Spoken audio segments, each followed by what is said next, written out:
सतगुरुदेव की जय। सर्वसंगत से प्रार्थना है, सत्संग प्रारंभ हो रहा है। कृपया सत्संग स्थल पर शांतिपूर्वक विराजमान होकर के श्रद्धा से सत्संग सुने। परमेश्वर की प्यारी आत्माओं से पुनर्निवेदन है, सत्संग प्रारंभ हो रहा है। कृपया सत्संग स्थल पर शांतिपूर्वक विराजमान होकर के श्रद्धा से सत्संग सुने।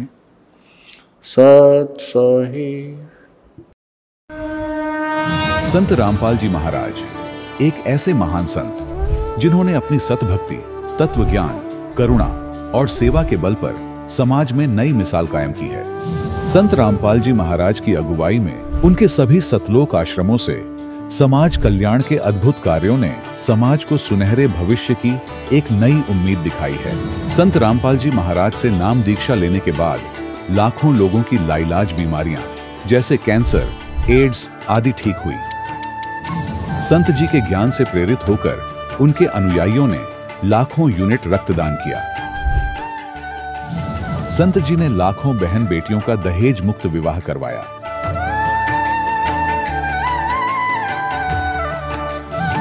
संत जी ने लाखों लोगों का नशा छुड़वाया, करोड़ों उजड़े परिवार बसे। संत जी के आश्रमों में समागम के दौरान निःशुल्क नेत्र चिकित्सा, दंत चिकित्सा प्रदान की जाती है। संत रामपाल जी महाराज द्वारा समय समय पर पर्यावरण संरक्षण के उद्देश्य से बड़े स्तर पर वृक्षारोपण किया जाता है। संत जी ने जरूरतमंदों को तत्काल राहत पहुंचाने के लिए एम्बुलेंस सेवा शुरू की। संत जी अपने अनुयायियों को देहदान के लिए प्रेरित करते हैं, जिससे मानवता की सेवा और चिकित्सा क्षेत्र में सुधार हो सके। संत रामपाल जी महाराज के सभी आश्रमों में हर रोज निःशुल्क भंडारा आयोजित किया जाता है, जहां हर वर्ग, हर जाति और हर धर्म के लोग एक साथ बैठकर भोजन करते हैं।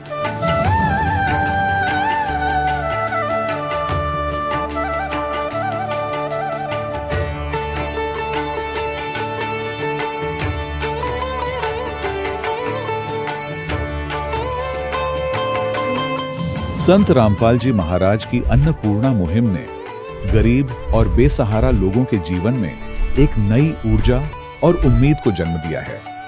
घर घर खाद्य सामग्री और जरूरी मदद पहुंचाकर संत रामपाल जी महाराज ने लोगों को दुख और मजबूरी से लड़ने की ताकत प्रदान की है।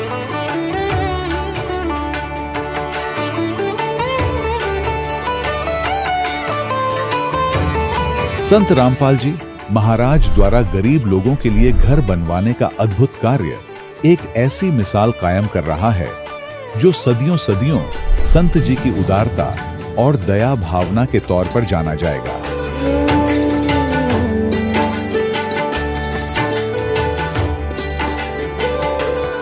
संत रामपाल जी महाराज के आश्रम में हजारों बुजुर्गों को सम्मान और प्यार के साथ जीवन जीने का अवसर मिलता है। उनके खाने, रहने और स्वास्थ्य की पूरी जिम्मेदारी संत रामपाल जी महाराज उठाते हैं। अनाथ बच्चों के लिए संत रामपाल जी महाराज के सभी आश्रम किसी वरदान से कम नहीं। यहाँ उन्हें शिक्षा, संस्कार और भविष्य के लिए बेहतर अवसर प्रदान किए जाते हैं। चाहे बाढ़ हो, भूकंप या महामारी, संत रामपाल जी महाराज और उनके अनुयायी हमेशा ही जरूरतमंदों के लिए सबसे आगे खड़े रहते हैं। कोविड महामारी के दौरान संत रामपाल जी महाराज के आश्रमों से करोड़ों लोगों के लिए भोजन, दवाइयां और जीवन रक्षक सामग्रियां उपलब्ध कराई गई। चाहे गरीब की मदद हो या किसी शोषित और पीड़ित वर्ग के हक और सम्मान की लड़ाई, संत रामपाल जी महाराज ने हमेशा ही उनकी दबी आवाज को सरकारों तक पहुंचाया है और उन्हें उचित न्याय दिलवाने में अहम भूमिका अदा की है। समाज में आध्यात्मिक और सामाजिक मूल्यों के प्रति जागरूकता लाने में संत रामपाल जी महाराज हर कदम पर मानवता के सच्चे सेवक साबित हुए हैं। संत रामपाल जी महाराज का जीवन हमें सिखाता है कि सच्ची सेवा वही है जो निस्वार्थ भाव से की जाए। आइए हम भी इस महान सेवा के कार्य में इस महान संत से जुड़ें और संत रामपाल जी महाराज से नाम दीक्षा लेकर अपने जीवन को धन्य बनाएं।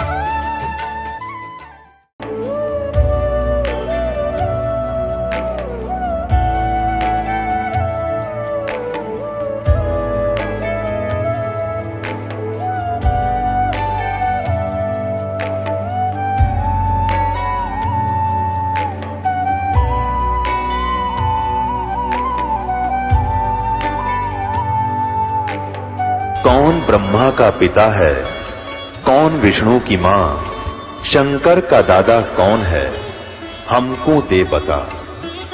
ये जानने के लिए कृपया सुनिए जगत गुरु तत्वदर्शी संत रामपाल जी महाराज के अमृत वचन, सर्व पवित्र धर्मों के पवित्र शास्त्रों के आधार पर। भारत, जहां आध्यात्मिकता और आस्था हर गली कूचे में बसती है, वहां नवरात्रि का त्योहार सिर्फ एक पर्व नहीं, बल्कि करोड़ों लोगों की भावनाओं और अरबों खरबों के बाजार का महासागर है। 9 दिनों तक मां दुर्गा के 9 रूपों की पूजा, बुराई पर अच्छाई की जीत का जश्न, यही तो हम बचपन से सुनते और देखते आए हैं। लेकिन क्या इस भव्य आयोजन और कान फाड़ देने वाले लाउडस्पीकर के शोर के बीच हम उस असली संदेश को कहीं खोते जा रहे हैं जो देवी दुर्गा हमें देना चाहती थी? साल में यूं तो 4 नवरात्र आते हैं, पर हमारी दिलचस्पी और बाजार की रौनक सिर्फ चैत्र और शारदीय नवरात्रि में रहती है। बंगाल की भव्य दुर्गा पूजा और गुजरात के जगमगाते गरबा पंडाल इसी समय हमारी आस्था को एक इवेंट में बदल देते हैं। लेकिन क्या यह इवेंट मैनेजमेंट, यह दिखावा ही धर्म का असली सार है? आज सवाल यह नहीं है कि हम 4 नवरात्र के स्थान पर 2 नवरात्र क्यों मनाते हैं। सवाल यह है कि नवरात्रि क्यों मनाते हैं और हम इसे कैसे मनाते हैं। क्या सदियों से चली आ रही यह परंपरा आज भी पवित्र शास्त्रों के उतने ही करीब है जितना हम दावा करते हैं, या फिर यह भी हमारे उस इंफ्रास्ट्रक्चर की तरह है जिस पर भक्ति और परंपरा का सुनहरा पेंट तो चढ़ा है, लेकिन अंदर से उसकी नींव खोखली हो चुकी है? क्या देवी की उपासना के ये 9 दिन हमें वाकई में कोई शांति या शक्ति दे रहे हैं, या हम भी बस एक भीड़ का हिस्सा बनकर रीति रिवाजों की अंधी दौड़ में भागे जा रहे हैं? शारदीय नवरात्रि का यह पर्व अश्विन मास के शुक्ल पक्ष से शुरू हो रहा है, तो इस बार सिर्फ रंग बिरंगे कपड़ों और गरबे की थाप पर नहीं, बल्कि वेदों, गीता और पुराणों के उन पन्नों को पलट कर देखेंगे जिन्हें हम सुविधा के हिसाब से भूल चुके हैं। आइए पड़ताल करें कि हमारी आस्था और हमारी पूजा विधि में कितनी सच्चाई है और कितना अंधा अनुकरण। चलिए शुरू करते हैं और जानते हैं कि जिस शक्ति की हम आराधना कर रहे हैं, क्या हम उसके असली स्वरूप को समझ भी पा रहे हैं या नहीं। सवाल नंबर 1, नवरात्रि में क्या कलश स्थापना, दुर्गा सप्तशती के पाठ, व्रत, जागरण, कन्या पूजन और हवन जैसे कर्मकांड वाकई शास्त्र सम्मत हैं? दर्शकों, चलिए सबसे पहले इन क्रियाओं की ही पड़ताल करते हैं जिन्हें हम और आप मिलकर भक्ति का सबसे बड़ा सर्टिफिकेट मान बैठे हैं। कलश स्थापना, दुर्गा सप्तशती का पाठ, रात रात भर जागरण, कन्या पूजन और फिर डांडिया गरबा का वो न रुकने वाला सिलसिला। इन सब पर आस्था का ऐसा तगड़ा मुलम्मा चढ़ा है कि कोई सवाल ही नहीं उठाता। पर सवाल तो उठाना पड़ेगा, क्या इन क्रियाओं से साधक को सच में वो मिल रहा है जिसका उसे वादा किया गया है? और यहीं पर आकर हमारी आस्था और शास्त्रों के बीच एक गहरी खाई नजर आती है। सच तो ये है कि ये तमाम क्रियाएं जिन्हें हम पूरी श्रद्धा से कर रहे हैं, ये केवल लोक मान्यताओं और सुनी सुनाई बातों पर आधारित हैं। जब आप शास्त्रों के पन्ने पलटते हैं तो इन क्रियाओं का कोई स्पष्ट प्रमाण नहीं मिलता। जैसे रात रात भर चलने वाले जागरणों के विषय में सूक्ष्म वेद में कहा गया है, दुर्गा ध्यान पड़े जिस बगड़म ता संगति डूबे सब नगरम। जैसे किसी के घर पर ये दुर्गा का जागरण होना, तो पड़ोसी और भी जिसका थोड़ा सा ब्यो तो उन्होंने क्या करे, ए जी हमारा भी कर दियो तड़के, हमारा भी रख दो, हम भी एक जागरण करवाएंगे। क्यों देखा देखी हम करते ही हैं, भगवान का ज्ञान तो हमें है नहीं। और उठ के सुरीली आवाज और बड़े गाने बजाने सब तरह के अट्रैक्शन होता है। अब वहाँ क्या था, एक बार इस दास को भी अवसर मिला एक जागरण की थोड़ी सी झलक देखने का। जब नाम ले लिया था, ज्ञान हो गया था। एक भक्त हमारा, तो थोड़े से भगते उसके घर पे गा हुआ था शाम को। फिर वो थोड़ी देर पाछा उनके वो ढोलक से बाजन लग गए। मैंने पूछा ये क्या हो रहा है, कि दुर्गा का जागरण होगा यहाँ पर। हम दोनों चल पड़े, पैदल आ रहे थे, तो देखा उसके साथ में टेंट ला रखे घर के आंगन में, और वहां दुर्गा का वो जागरण शुरू हो रहा। अब एक स्पेशल बुला रखा वहां जागरण करने वाला जो गायक, और उसका अलग से एक रेजिडेंस टेंट में बना रखा, गर्मियों के दिन थे। तो वहां शुरू कर रखे, सारे बोलो जय माता दी, अगले बोलो जय माता दी, पिछले बोलो जय माता दी। मैं नहीं सुनिया जय माता दी। वो तो नेक बनो कहते मैं नहीं सुनिया, सारे जोर तो बोलो जय माता दी। अब वो न्यू करता करता सारे बोलो जय माता, वो टेंट में खिसक गया। और वो मेरा साथी ने बोला आज दिखाऊंगा आपको इस, वो टेंट हटा लिया हमने बाहर से, थोड़े से नु देखने लगे। वो पहले तो उसको देख रहे थे, वो गाने गाओ, तो फिर इधर गया तो फिर दूसरी वो कनात के सारा के देखे के करे। उसने वहाँ पौवा निकाला एक आधा बोतल उसका शराब का, दराज मत है, और वह कैंपा खोली, गिलास में दोनों डाले और गट दही कर कहने बोला पी के। मैं नहीं सुनिया, इतने कड़े सुनेगा लाली गुटी, मैं नहीं सुनिया, सारे बोलो तेरा गजब भैया। अब परमात्मा कहते हैं दुर्गा ध्यान पड़े तिस बगड़म ता संगति डूबे सब नगरम। दर्शकों, बात सिर्फ पूजा पाठ जागरण तक ही सीमित नहीं है। नवरात्रि में 9 दिनों तक व्रत रखना पुण्य का काम माना जाता है। हम शरीर को कष्ट देकर ईश्वर को खुश करने की कोशिश करते हैं, लेकिन क्या आप जानते हैं कि श्रीमद् भगवद गीता में व्रत रखने के लिए साफ मना किया गया है? देखिए, गीता जी से ये प्रमाण पवित्र गीता जी के अध्याय 6 के श्लोक 16 में प्रमाण है कि हे अर्जुन, योग न तो बहुत खाने वाले का और न बिल्कुल न खाने वाले का, तथा न बहुत शयन करने के स्वभाव वाले का और न सदा जागने वाले का ही सिद्ध होता है। दर्शकों, इन अधर्मी लोगों का ये आचरण मानव जीवन के नाश का कारण बन रहा है।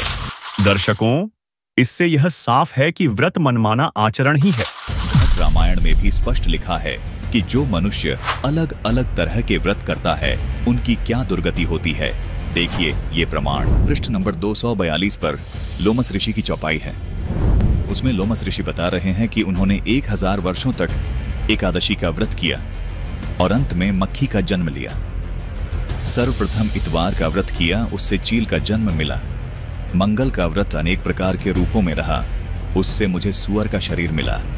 उसके बाद तीज का व्रत किया, उसके कारण मैंने कुत्ते का जन्म प्राप्त किया।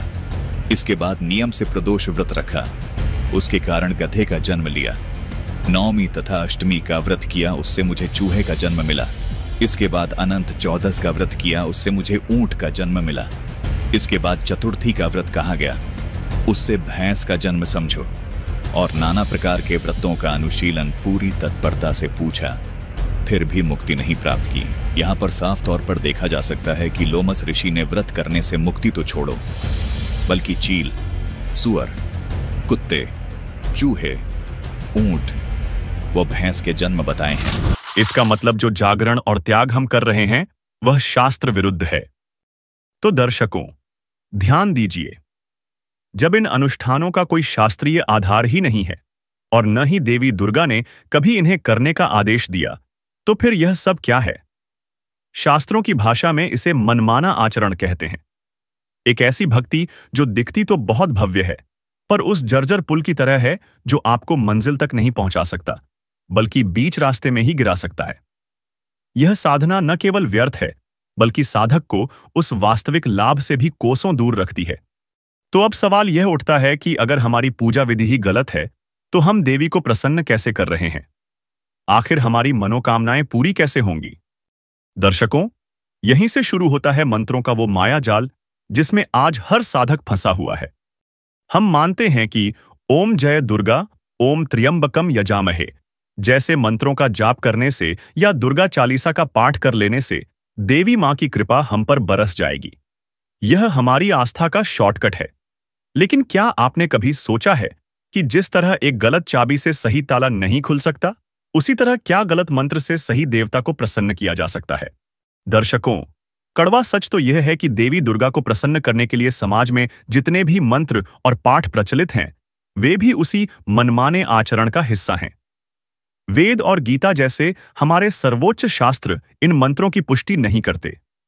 यह वैसा ही है जैसे आप किसी हेल्पलाइन पर कॉल कर रहे हो, पर नंबर ही गलत हो। आपकी आवाज वहां तक कभी पहुंचेगी ही नहीं। ठीक इसी तरह इन मनमाने मंत्रों की साधना भी व्यर्थ है। तो फिर असली मंत्र कौन से हैं? वो गुप्त नाम क्या है जिससे इन 5 प्रधान शक्तियों, जिनमें दुर्गा जी भी शामिल हैं, तक अपनी अर्जी पहुंचाई जा सकती है और उनसे लाभ लिया जा सकता है। शास्त्रों में इनके मूल मंत्र यानी ओरिजिनल मंत्र दिए गए हैं, जो आम प्रचलन से गायब कर दिए गए हैं।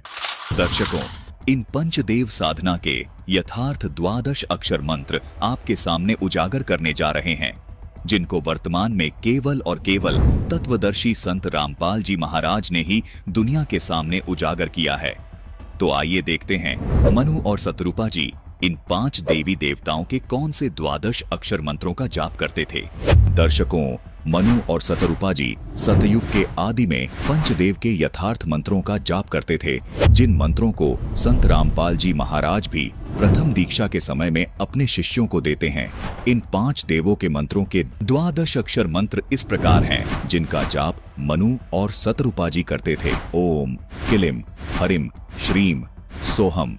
दर्शकों, इस प्रकार इन अक्षरों को जोड़कर देखा जाए तो कुल 12 अक्षर बनते हैं। दर्शकों, ये 12 अक्षर का एक मंत्र कहलाता है और इस एक मंत्र को साधक को प्रतिदिन 108 बार करना होता है।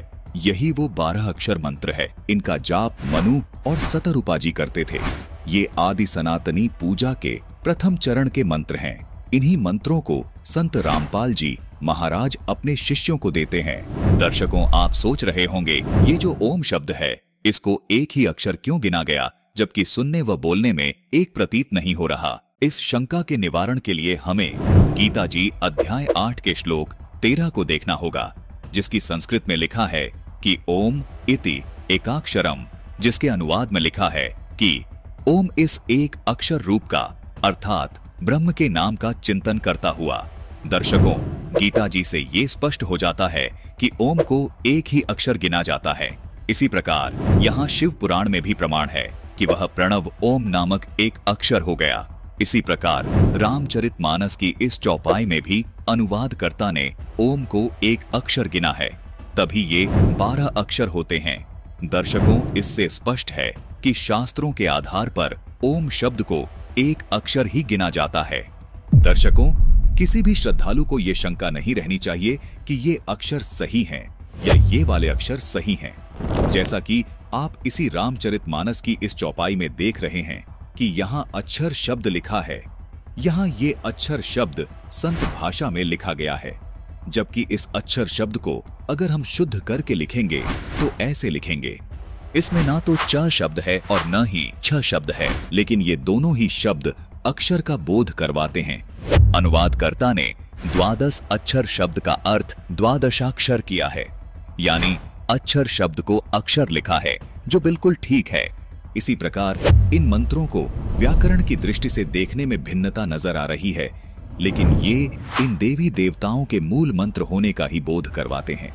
इसी प्रकार एक और शब्द है, ये देखिए, रामचरितमानस की इस चौपाई में लच्छी शब्द है, जो कि संत भाषा में इस प्रकार लिखा गया है, लेकिन यदि इस शब्द को शुद्ध करके लिखेंगे तो लक्ष्मी शब्द बन जाएगा। इसी प्रकार रामचरितमानस के इस दोहे में ओरु शब्द लिपिबद्ध है, जो कि संत भाषा के दृष्टिकोण से लिखा गया है, लेकिन अनुवादक ने इस शब्द का अनुवाद करते समय ओरु को और लिखा है। दर्शकों, दोनों शब्द समान अर्थ का बोध करवा रहे हैं। इसी प्रकार लच्छी को अनुवादक ने लक्ष्मी लिखा है, अर्थात लच्छी संत भाषा के दृष्टिकोण से लिखा गया है और लक्ष्मी व्याकरण की दृष्टिकोण से लिखा गया है, लेकिन दोनों शब्द श्री लक्ष्मी का बोध करवाते हैं। ठीक इसी तरह जैसे यहाँ ये किलियम शब्द और ये किलिम शब्द दोनों ही श्री गणेश जी के मूल मंत्र का बोध करवा रहे हैं। इसलिए सभी श्रद्धालुओं से निवेदन है कि आप ये देखकर भ्रमित न हो कि एक ही मंत्र अलग अलग तरह से क्यों लिखा अथवा बोला गया है। दर्शकों, ये आदि सनातनी पूजा के प्रथम चरण के 12 अक्षर मंत्र हैं। इन मंत्रों को केवल पूर्ण संत से लेकर ही जाप किया जाता है। तत्वदर्शी संत ही इन मंत्रों को जाप करने की विधि बताता है। आपको शंका हो सकती है कि इन मंत्रों का प्रमाण और किस ग्रंथ में है। दर्शकों, ये तो प्रमाणित हो ही चुका है कि आदि सनातनी पूजा के अंतर्गत आने वाले इन 12 अक्षर मंत्रों को सतयुग के आदि में सत सुकृत रूप में आए कबीर परमात्मा ने मनु और शतरूपा को दिया था, जिसके कुछ वर्ष बाद ये भक्ति लुप्त हो गई। दर्शकों, यही 12 अक्षर मंत्र कलयुग में आज से लगभग 600 वर्ष पहले कबीर परमात्मा ने इन 12 अक्षर मंत्रों का जाप अपने शिष्यों को दिया था, जिसका प्रमाण आपको कबीर शब्दावली के पेज 77 पर देखने को मिलेगा, जिसमें कबीर साहिब जी का एक शब्द है, कर नैनो दीदार महल में प्यारा है। कबीर साहिब जी ने अपने इस शब्द में इन 12 अक्षर मंत्रों को स्पष्ट लिखा है। वाणी है कि कर नैनो दीदार महल में प्यारा है। फिर आगे लिखा है, मूल कमल दल चतुर बखानो, किलिम जाप लाल रंग मानो, देव गणेश तहां रोपा थानो, रिद्धि सिद्धि चवर ढुलारा है, स्वाद चक्र शट दल बिस्तारो, ब्रह्मा सावित्री रूप निहारो, उलट नागिनी का सिर मारो, तहां शब्द ओंकारा है, नाभि अष्ट कमल दल साझा, सेत सिंहासन विष्णु विराजा, हरिम जाप तासु मुख गाजा, लक्ष्मी शिव आधारा है, 12 कमल हृदय के माही, जग गौरी शिव ध्यान लगाई, सोहम शब्द तहां धुन छाई, गण करे जय जयकारा है, षोडश दल कमल कंठ के माही, ते ही मध्य बसे अविद्या बाई, हरिहर ब्रह्मा चवर ढुराई, जहां श्रीम नाम उच्चारा है। दर्शकों, कबीर साहिब जी के इस शब्द में वो 12 अक्षर मंत्र स्पष्ट लिखे हैं जो सृष्टि के आदि में मनु और सतरूपाजी करते थे। यहाँ संत भाषा में शब्दों को अलग तरह से लिखा गया है। दर्शकों, संतों ने अपनी स्थानीय भाषा को मध्य नजर रखते हुए संत भाषा में इन 12 अक्षर मंत्रों को इस तरह लिखा है। व्याकरण की दृष्टि से इन 12 अक्षर मंत्रों को इस तरह लिखा जाता है, लेकिन ये सभी शब्द इन्हीं 12 अक्षरों का बोध करवा रहे हैं। आपको एक प्रमाण और दिखाते हैं। 600 वर्ष पहले कबीर परमात्मा ने इन 12 अक्षर मंत्रों को लिपिबद्ध करवाया, जिसके बाद फिर से इन 12 अक्षर मंत्रों का लोप हो गया था। कबीर परमात्मा ने आज से लगभग 300 साल पहले फिर प्रकट होकर गरीबदास जी महाराज को छुड़ानी में आकर इन 12 अक्षर मंत्रों को प्रदान किया। प्रमाण के लिए देखिए गरीबदास जी महाराज द्वारा रचित अमर ग्रंथ, जिसके ब्रह्म कला अंग में और मुक्ति मुद्रा अंग में ये 12 अक्षर मंत्र स्पष्ट लिखे हैं। देखिए, ये है ब्रह्म कला अंग जिसमें ये 12 अक्षर मंत्र स्पष्ट लिखे हैं, और ये देखिए, ये है मुक्ति मुद्रा अंग जिसमें ये 12 अक्षर मंत्र स्पष्ट लिखे हैं। इन्हीं 12 अक्षर मंत्रों का जाप परमात्मा कबीर जी ने नानक जी को दिया था, जिसको नानक जी स्वयं जाप करते थे। कबीर परमात्मा ने बाबा नानक जी को दूसरे चरण की साधना का यथार्थ मंत्र सतनाम भी प्रदान किया था, जिसको बाबा नानक जी ने कभी किसी को आगे जपने के लिए नहीं दिया। प्रथम चरण में मिलने वाले इन 12 अक्षरों वाले मंत्रों को बाबा नानक जी ने आगे गुरु परंपरा में केवल गद्दी पर बैठने वाले उत्तराधिकारी को इन 12 अक्षरों वाले मंत्रों का भेद बताया, जिसका प्रमाण हमें सिख धर्म की प्रमाणित पुस्तक 35 अखरी में देखने को मिलता है, जिसमें यही 12 अक्षर मंत्र शुद्धता के साथ लिखे हैं। देखिए यहाँ पर ओम, हरिम, श्रीम, किलिम और सोहम स्पष्ट लिखे हैं। वर्तमान में इन 12 अक्षरों वाले मंत्रों का जाप और इनके करने की सही विधि केवल संत रामपाल जी महाराज के पास है। संत रामपाल जी महाराज ही इन मंत्रों को प्रदान करने के एकमात्र अधिकारी संत हैं। यदि कोई श्रद्धालु इन मंत्रों का जाप स्वतः ही करने लग जाए तो उससे कोई लाभ नहीं मिल सकता। दर्शकों, जिस प्रकार कोई व्यक्ति यदि किसी असली पासपोर्ट की फोटो देखकर खुद से पासपोर्ट बनाने लग जाए या किसी अनधिकारी से हस्ताक्षर करवा के पासपोर्ट प्राप्त करने की कोशिश करे, तो ये उसका व्यर्थ प्रयत्न होगा, जो कि उसके लिए बहुत हानिकारक होगा।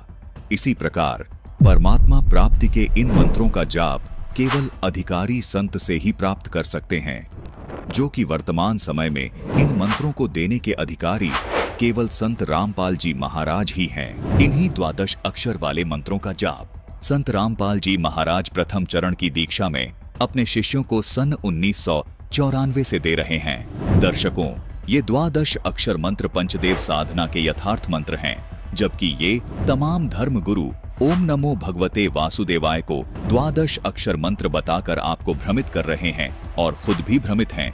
ओम नमो भगवते वासुदेवाय मंत्र श्री कृष्ण जी का यथार्थ मंत्र मानकर जप रहे हैं, जबकि खुद शंकराचार्य जी भी मानते हैं कि हिंदू धर्म में पंचदेव साधना बताई गई है।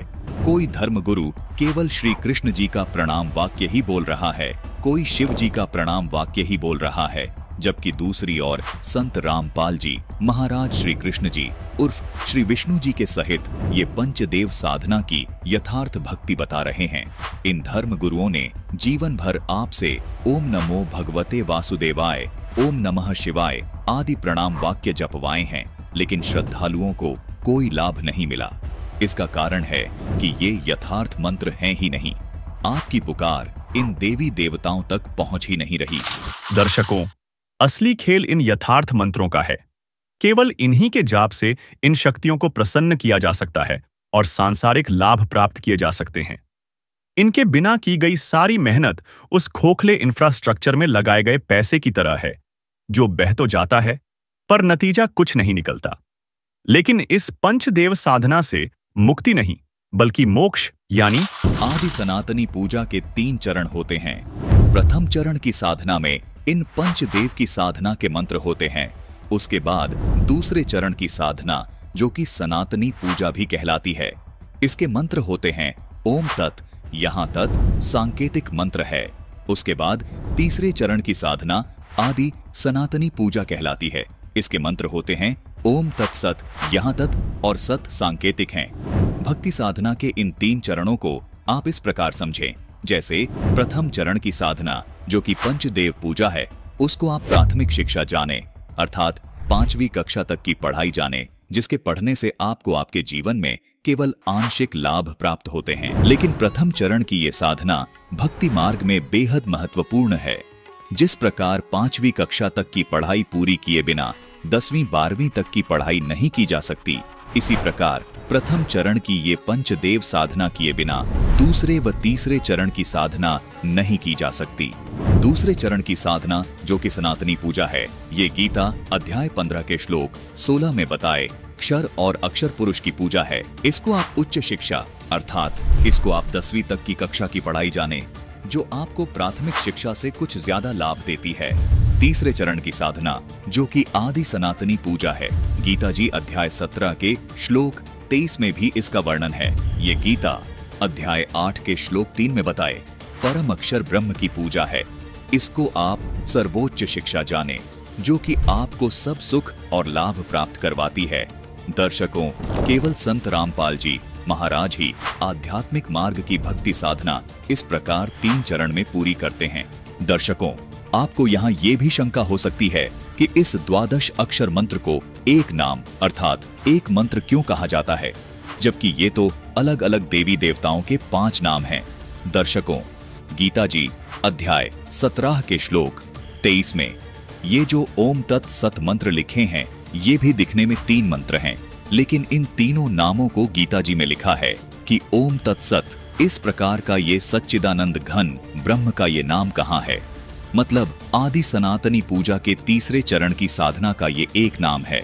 ये 3 नाम मिलकर एक नाम कहलाता है, जिसको संत रामपाल जी महाराज के शिष्य तीसरा नाम अर्थात सार नाम कहते हैं। इसी प्रकार प्रथम चरण की साधना में मिलने वाला 12 अक्षर मंत्र ओम, किलिम, हरिम, श्रीम और सोहम मिलकर एक नाम अर्थात प्रथम नाम कहलाता है। संत रामपाल जी महाराज वे उनके शिष्य हमेशा इन 12 अक्षर को प्रथम नाम ही पुकारते हैं। इसी प्रकार दूसरे चरण की साधना का ये ओम तथा तत् मंत्र एक ही नाम अर्थात दूसरा नाम अर्थात सतनाम कहलाता है। संत रामपाल जी महाराज के अनुयायी इन दोनों मंत्रों को प्राप्त करने के बाद कहते हैं कि हमें दूसरा नाम अर्थात सतनाम मिल गया है। अर्थात यहाँ 2 नाम मंत्र होने के बाद भी ये केवल एक नाम ही कहलाता है, जिसको सतनाम कहते हैं। इसी प्रकार तीसरे चरण की साधना का ये ओम तत् सत मंत्र मिलकर भी एक ही नाम कहलाता है, जिसे संत रामपाल जी महाराज के अनुयायी सारनाम कहते हैं अर्थात तीसरा नाम कहते हैं। इसलिए यहाँ दर्शकों को कोई शंका नहीं होनी चाहिए कि इन 12 अक्षर मंत्र को एक नाम क्यों कहा है। दर्शकों, ये 12 अक्षर मंत्र मिलकर एक ही नाम कहलाता है। संत रामपाल जी महाराज इस प्रकार अपने शिष्यों को सनातनी पूजा के तीनों चरण की साधना का प्रथम नाम, दूसरा नाम और तीसरा नाम देते हैं। संत रामपाल जी महाराज पंचदेव पूजा और सनातनी पूजा के ये मंत्र सन 1994 से और आदि सनातनी पूजा के ये मंत्र 1997 से अपने सभी शिष्यों को दे रहे हैं। सवाल नंबर 2, अगर हमारे मंत्र गलत हैं और हम सही मंत्रों का जाप करने भी लगें, तो क्या इससे हमारी सबसे बड़ी समस्या प्रारब्ध यानी हमारे पिछले कर्मों का वो लेखा जोखा जिसे हम आम भाषा में किस्मत कहते हैं, हल हो जाएगी? दर्शकों, हर साधक नवरात्रि की पूजा इसी उम्मीद से करता है कि मां दुर्गा उसके प्रारब्ध के बुरे कर्मों को काट देंगी और भविष्य के संकटों से उसे बचा लेंगी। यह हमारी आस्था की सबसे बड़ी डील है। 9 दिन का व्रत, पूजा और जागरण, और बदले में संकटों से सुरक्षा। लेकिन क्या यह डील उतनी ही पक्की है जितना हम मानते हैं, या यह भी एक और धोखा है? जब आप शास्त्रों की गहराई में उतरते हैं तो एक और चौंकाने वाली सच्चाई सामने आती है। सच्चाई यह है कि देवी दुर्गा और त्रिदेव ब्रह्मा, विष्णु, शिव भी आपके प्रारब्ध कर्मों को बदलने या आने वाले संकटों को टालने में समर्थ नहीं है। श्रीमद् देवी भागवत 3रा स्कंद।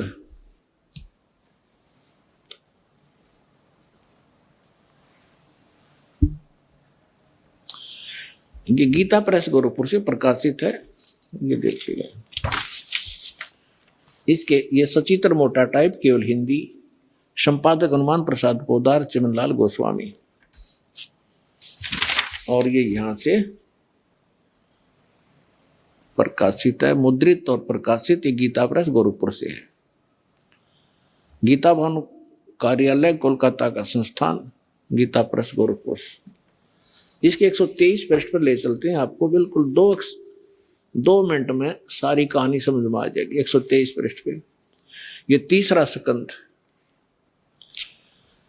भगवान विष्णु अपनी माता दुर्गा की महिमा स्तुति करते हुए, उनकी स्तुति करते हुए बोल रहे हैं, तुम शुद्ध स्वरूपा हो, यह सारा संसार तुम इसे उद्भासित हो रहा है। मैं ब्रह्मा और शंकर, हम सभी तुम्हारी कृपा से विद्यमान हैं। हमारा आविर्भाव माने जन्म, तिरोभाव माने मृत्यु। हमारा तो जन्म और मृत्यु हुआ करता है, केवल तुम ही नित्य हो, जगत जननी हो, प्रकृति और सनातनी देवी हो। ये प्रकृति शब्द याद रखना कि दुर्गा को प्रकृति भी कहते हैं। जिस समय दास आपको श्रीमद् भगवत गीता में यह सिद्ध करेगा कि ब्रह्मा विष्णु महेश की उत्पत्ति दुर्गा से हुई है और गीता में वर्णित है, उस समय प्रकृति शब्द आपका काम आओगा कि प्रकृति दुर्गा को कहते हैं। गीता के अंदर 2 प्रकृति बताई है। एक तो जड़, जैसे ये अग्नि, वायु, हवा आदि, और एक चेतन। चेतन ये दुर्गा प्रकृति है। तो इसलिए कहते हैं तुम आप ही प्रकृति हो। और फिर भगवान शंकर क्या कहते हैं देखिएगा। भगवान शंकर बोले, देवी यदि महाभाग विष्णु तुम्ही से प्रकट हुए हैं, उनके बाद उत्पन्न होने वाले ब्रह्मा भी तुम्हारे बालक हुए, फिर मैं तमोगुणी लीला करने वाला, क्या मैं तमोगुणी लीला करने वाला शंकर क्या तुम्हारी संतान नहीं हुआ? अर्थात मुझे भी उत्पन्न करने वाली तुम ही हो शिवे। संपूर्ण संसार की सृष्टि करने में तुम बड़ी चतुर हो। इस संसार की सृष्टि, स्थिति और संहार में तुम्हारे गुण सदा समर्थ हैं। उन्हीं तीनों गुणों से उत्पन्न हम ब्रह्मा, विष्णु एवं शंकर नियमानुसार कार्य में तत्पर रहते हैं। अपनात्माओं, इस पवित्र पुराण के चंद पंक्तियों ने 4-5 कंसेप्ट क्लियर कर दिए। नंबर 1, ब्रह्मा विष्णु महेश की जन्म मृत्यु होती है, ये अविनाशी नहीं है। दूसरा ये कर दिया कि दुर्गा प्रकृति को कहते हैं। तीसरा ये हो गया कि प्रकृति दुर्गा इनकी मां है। और चौथा ये हो गया कि रजगुण ब्रह्मा है, सतगुण विष्णु, तमगुण शिव जी। और 5वां ये हो गया कि ये भगवान केवल वर्क डन दे सकते हैं, जैसा जिसका कर्म है, इसमें ये कोई परिवर्तन नहीं कर सकते। ये इससे सिद्ध हो गया। श्रीमद् भगवद गीता के अध्याय 8 श्लोक 16 में यह बात साफ साफ लिखी है कि ब्रह्मलोक तक के सभी लोक और उनमें रहने वाले सभी देवी देवता जन्म मृत्यु के चक्र में बंधे हैं, यानी वे खुद अपने कर्मों के बंधन से मुक्त नहीं हैं। तो दर्शकों, अब आप खुद सोचिए, जो देवता स्वयं जन्म मरण और कर्म के चक्र में फंसे हैं, वे अपने भक्त को इस चक्र से कैसे मुक्त कर सकते हैं? यह तो ऐसा ही हुआ जैसे कोई खुद कर्ज में डूबा हो और आप उससे अपनी गरीबी दूर करने की गुहार लगा रहे हो। इससे यह शीशे की तरह साफ हो जाता है कि हमारी यह पूजा विधि न तो हमारे प्रारब्ध को बदल सकती है और न ही आने वाले संकटों को टाल सकती है। जबकि संत रामपाल जी महाराज द्वारा जो आदि सनातनी भक्ति अर्थात शास्त्र अनुकूल भक्ति बताई जाती है, उससे प्रारब्ध कर्म तो समाप्त होंगे ही, साथ ही मोक्ष भी मिलेगा, जो कि मानव जीवन का मुख्य उद्देश्य है। तो दर्शकों, अब हम उस मुहाने पर आ खड़े हुए हैं जहां हमें यह जानना है कि आखिर वो कौन सी परम शक्ति है जो हमारे कर्मों के बंधन को काट सकती है। लेकिन इस सवाल का जवाब खोजने से पहले एक और बड़ा धमाका होना बाकी है। क्या हो अगर संत रामपाल जी महाराज आपसे कहें कि स्वयं देवी दुर्गा भी नहीं चाहती कि आप उनकी भक्ति करें? यह सुनने में अविश्वसनीय लगता है ना? पूरा हिंदू समाज जिस देवी की पूजा अर्चना में डूबा है, क्या वो खुद अपनी पूजा के लिए मना कर सकती हैं? जब आप श्रीदेवी महापुराण के 7वें स्कंध के पन्ने पलटते हैं, तो एक ऐसा संवाद सामने आता है जो हमारी पूरी आस्था की नींव हिला सकता है। इसमें स्वयं देवी दुर्गा राजा हिमालय को अपनी पूजा करने से रोक रही हैं और उन्हें एक ब्रह्म की उपासना करने का उपदेश दे रही है। यकीन नहीं होता ना? तो स्वयं देख लीजिए। वही गीता प्रेस गोरखपुर से प्रकाशित है। इसमें आपको दिखाते हैं 562 पृष्ठ पे। एक बार हिमालय राजा को देवी जी ज्ञान उपदेश कर रही है और ब्रह्म के बारे में जानकारी दे रही है। देखिएगा 562 पृष्ठ,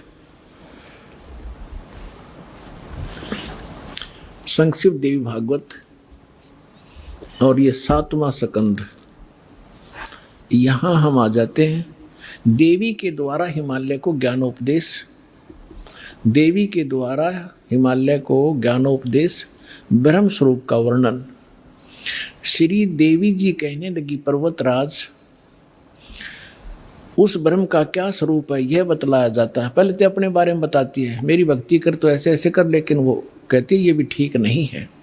उस ब्रह्म का क्या स्वरूप है यह बतलाया जाता है, जो प्रकाश रूप सबसे के अत्यंत समीप में स्थित हृदय रूप गुहा में स्थित होने के कारण गुहाचर नाम से प्रसिद्ध है। महान पद अर्थात परम प्राप्य है। वह है परम सत्य। यह काफी लंबा है लेकिन थोड़ा बताएंगे। वह है परम सत्य और अमृत अविनाशी तत्व है। सौम्य, उस वेदने योग्य लक्ष्य का तुम वेदन करो, मन लगाकर उसमें तन्मय हो जाओ। सौम्य, उपनिषद में कथित महान अस्त्र रूप धनुष को लेकर उस पर उपासना द्वारा तीक्ष्ण किया हुआ बाण संधान करो और फिर भावनागुत चित्त के द्वारा उस बाण को खींचकर उस अक्षर रूप ब्रह्म को लक्ष्य बनाकर वेदन करो। प्रणव, ओम धनुष है, जीवात्मा बाण है और ब्रह्म उसका लक्ष्य कहा जाता है।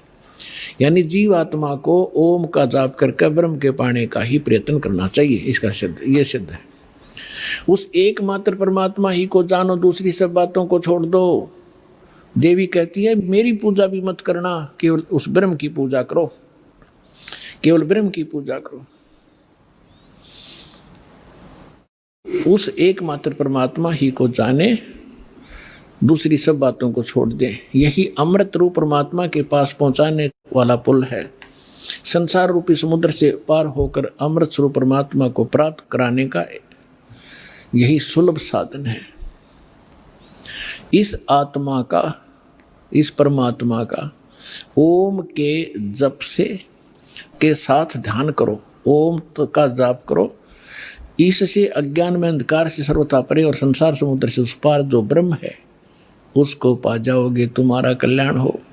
ओम नाम का जाप करो और ब्रह्म को प्राप्त हो जाओगे। वो ब्रह्म कहाँ रहता है?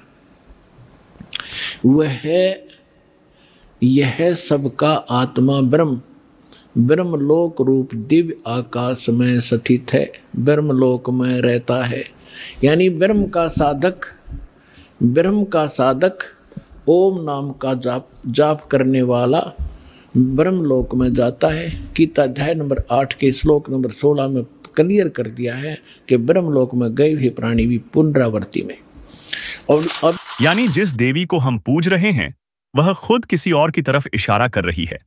लेकिन कहानी यहीं खत्म नहीं होती, बल्कि और भी गहरी हो जाती है। जब आप श्रीमद् भगवद गीता को खंगालते हैं तो पता चलता है कि यह ब्रह्म, जिसे गीता ज्ञान दाता या काल भी कहते हैं, भी अंतिम शक्ति नहीं है। गीता अध्याय 18 श्लोक 62 में गीता बोलने वाला ब्रह्म अर्जुन से कहता है कि अगर परम शांति और सनातन धाम चाहिए तो उस परमेश्वर की शरण में जाओ। वह अपनी नहीं, किसी और की शरण में जाने को कह रहा है। और तो और अध्याय 15 श्लोक 4 में वह स्वयं यह स्वीकार करता है कि मैं भी उसी आदि पुरुष परमेश्वर की शरण में हूं। दर्शकों, इस पहेली को समझिए। देवी दुर्गा ब्रह्म की भक्ति करने को कह रही हैं और ब्रह्म स्वयं किसी परम अक्षर ब्रह्म की शरण में है तथा उसी परमेश्वर की शरण में जाने को कह रहा है। यह हमारी भक्ति का सबसे बड़ा ब्लैक बॉक्स है जिसे हमसे छिपाया गया। हम तो बस बीच के मैनेजमेंट में ही उलझ कर रह गए, जबकि असली मालिक कोई और है। सवाल नंबर 3, वह पूर्ण परमात्मा, वह परम अक्षर ब्रह्म कौन है? और सबसे महत्वपूर्ण, आज के इस दौर में वह तत्वदर्शी संत कौन है जो हमें उस परम शक्ति तक पहुंचने का सही और सीधा रास्ता दिखा सकता है? तो दर्शकों, अब हम उस अंतिम और सबसे बड़े सवाल पर पहुंच चुके हैं जिसका जवाब हमारी पूरी आध्यात्मिक यात्रा को एक नई दिशा दे सकता है। हमारे समाज में परमात्मा के नाम पर एक अजीब कंफ्यूजन फैलाया गया है। कोई शिव को, कोई विष्णु को, तो कोई देवी दुर्गा को ही पूर्ण परमात्मा मानकर पूज रहा है। यह एक ऐसा चक्रव्यूह है जिसमें हमें जानबूझकर फंसाया गया है ताकि हम कभी उस एक असली मालिक तक पहुंच ही न पाएं।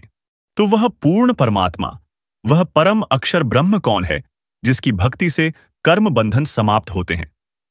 दर्शकों, संत रामपाल जी महाराज ने बताया है कि हमारे ही पवित्र सदग्रंथ इसका सीधा और स्पष्ट जवाब देते हैं। वह पूर्ण परमात्मा है कबीर साहिब। दर्शकों, यह कोई सुनी सुनाई बात नहीं, बल्कि संत रामपाल जी महाराज इसका प्रमाण हमारे वेदों से, सर्वधर्म ग्रंथों से, परमात्मा प्राप्त संतों की वाणियों से देते हैं, जो साफ तौर पर कबीर साहिब को ही सृष्टि का रचनहार और सभी पापों का नाश करने वाला बताते हैं। कबीर परमेश्वर ही वह एकमात्र शक्ति है जो साधक के प्रारब्ध के पाप कर्मों के पहाड़ को भी जलाकर राख कर सकते हैं और आने वाले हर संकट को टालने में पूरी तरह सक्षम है। तो चलिए आपको संत रामपाल जी महाराज के तत्व ज्ञान का एक अंश दिखाते हैं। दर्शकों, वीडियो में आगे बढ़ने से पहले हम यह जान लेते हैं कि प्रारब्ध कैसे बनता है और प्रारब्ध प्राणी का कैसे बनता है। हमारे जन्म जन्मांतर के पुण्य और पाप यहाँ के न्यायाधीश धर्मराज के दरबार में डिपॉजिट है और वहाँ से वो एवरेज निकाल लेता है। एवरेज भाई 20% पाप 20% पुण्य, यानी 50% पाप 50% पुण्य। तो जिसके पुण्य गणे हैं वो पुण्य ज़्यादा आएंगे पहले, तो फिर वो पाप आएंगे। तो दोनों को मिलाकर एवरेज ले लिया। किसी का 20% पुण्य बनते हैं तो किसी के 80% पाप, क्योंकि उसके पाप ज़्यादा हैं। तो ऐसे दर्शकों, अभी आपने संत रामपाल जी महाराज के अमृत वचनों से जाना कि प्रारब्ध कर्म बनते कैसे हैं, और अब जानते हैं वेदों के अनुसार प्रारब्ध कर्मों में संकलित पाप कर्मों को कैसे नाश किया जाए।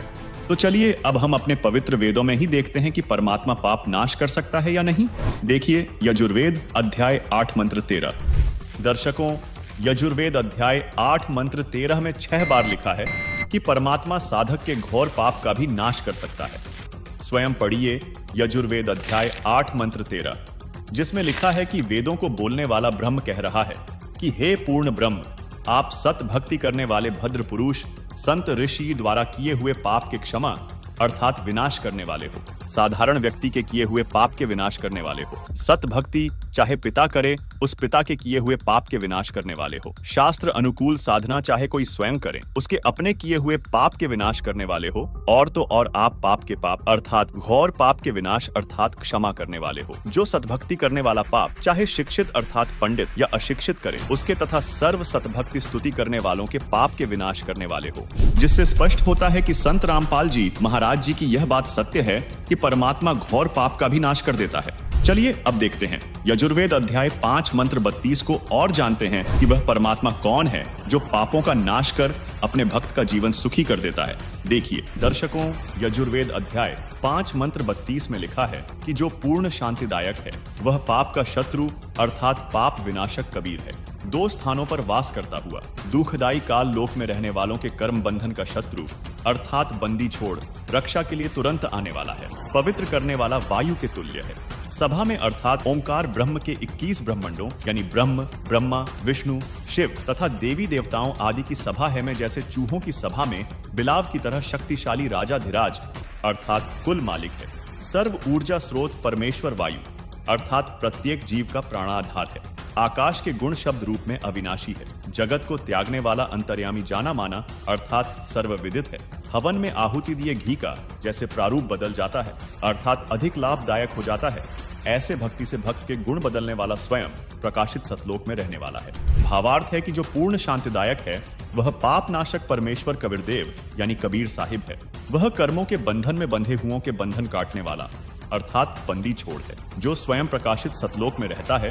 यजुर्वेद के उपरोक्त मंत्र से सिद्ध होता है कि वास्तव में कबीर परमात्मा घोर पाप का भी नाश कर देता, जिससे हम सुखी होकर भक्ति कर सकते हैं। और इससे यह भी स्पष्ट होता है कि संत रामपाल जी महाराज द्वारा बताया जा रहा ज्ञान सत्य है। तो चलिए अब जानते हैं कि हमारे पाप कर्म कैसे समाप्त होंगे। दर्शकों, हम सभी जानते हैं तथा हमारे ये नकली धर्मगुरु व कथावाचक भी बताते हैं कि इस लोक यानी काल ब्रह्म के 21 ब्रह्मांडों का अटल विधान है कि जब तक हमारे संचित पाप कर्म समाप्त नहीं हो जाते तब तक प्राणी को अपने प्रत्येक कर्म का दंड स्वर्ग नरक तथा 84 लाख योनियों में भोगना पड़ता है। यानी जो व्यक्ति जैसा कर्म करेगा वैसा फल भोगना पड़ेगा।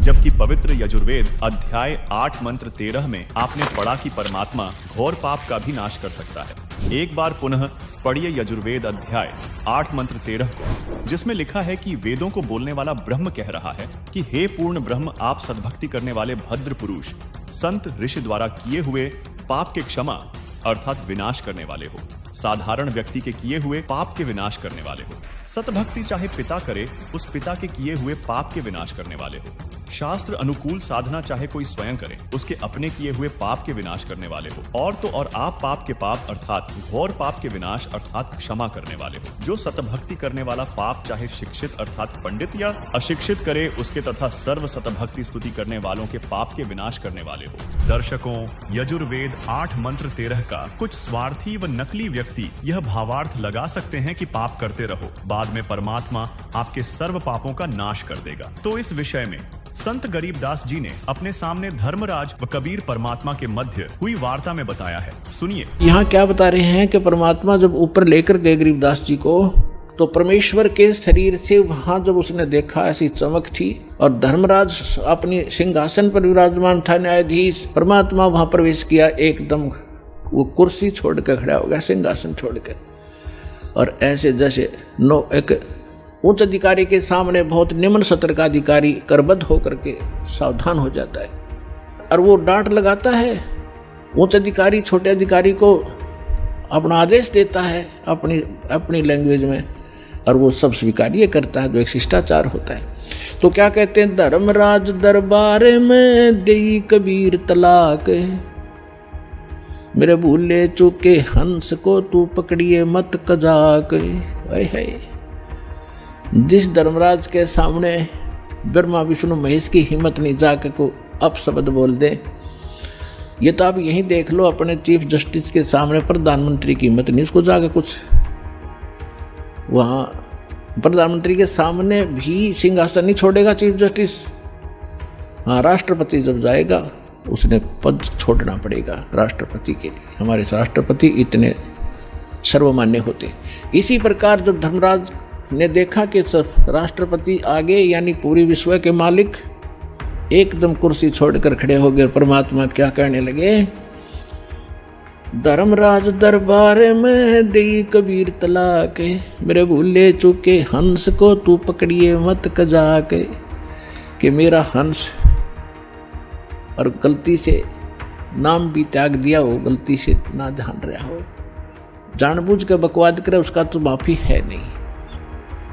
और किसी कारण से भी आपने नाम ले रखा है और आपका ना ध्यान रहा फिर छोड़ छाड़ गए कुछ दिन, तो जब आपकी मृत्यु होगी तो परमात्मा कहते हैं आपको वहाँ ले जाया जाएगा धर्मराज के पास। तो क्या कहते हैं, आपने जो 2-4 साल भक्ति कर ली, 2-4 वर्ष संत दास के यथार्थ नाम की, तो इन सभी मंत्रों का जो जाप आप कर रहे हो शरीर के अंदर, ब्रह्मा जी, विष्णु जी, शिव जी, गणेश जी, दुर्गा जी का, इनकी बहुत सी भक्ति संग्रहित हो जाती है, क्योंकि ये बहुत गजब का मंत्र है। इसके आधार से फिर आपको कोई किसी को विष्णु जी के लोक में कुछ दिन जाना पड़ेगा, वहाँ अपनी पुण्य खत्म करोगे, फिर वहाँ से पुण्य खत्म होते ही आपको ब्रह्मा जी के लोक में भेज देंगे, वहाँ देवता बन करोगे, फिर विष्णु जी के लोक में, फिर शिव जी के लोक में, अपनी सारी पूंजी नाश करके और फिर नरक लोक में। अब परमात्मा कहते हैं, तो वहाँ जब धर्मदास जी को परमात्मा धर्मराज के दरबार में धमका रहे थे कि मेरे भूले चूके हंस को भी तो पकड़िए मत कजाक, खबरदार मेरे हंस को तूने, जिसने न्यू कह दिया कि मैं कबीर साहब का उपदेश ले रखा था, और आपको पता ही होगा वो कौन सा नाम जाप कर रहा है, उसकी भक्ति से पता लग जाएगा, तो उसको पकड़ना नहीं। फिर क्या कहता धर्मराज, क्या कहते हैं, बोले पुरुष कबीर से धर्मराय कर जोड़े, तुमरे हंस को पकड़ूं नहीं मन 2 ही लाख करोड़े। ने बोला जी आपके हंस न मैं नहीं पकड़ सकता, मैंने दोहाई है, लाख करोड़ दोहाई।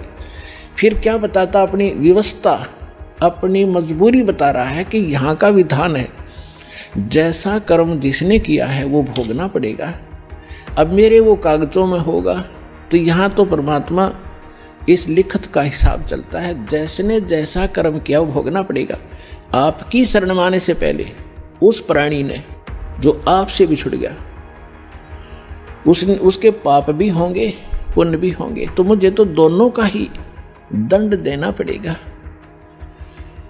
तो परमात्मा क्या कहते हैं, धर्मधारी जारी नरा और भांग तमाकू खाई, यानी पहले कितनी गलती कर रखी है इसने।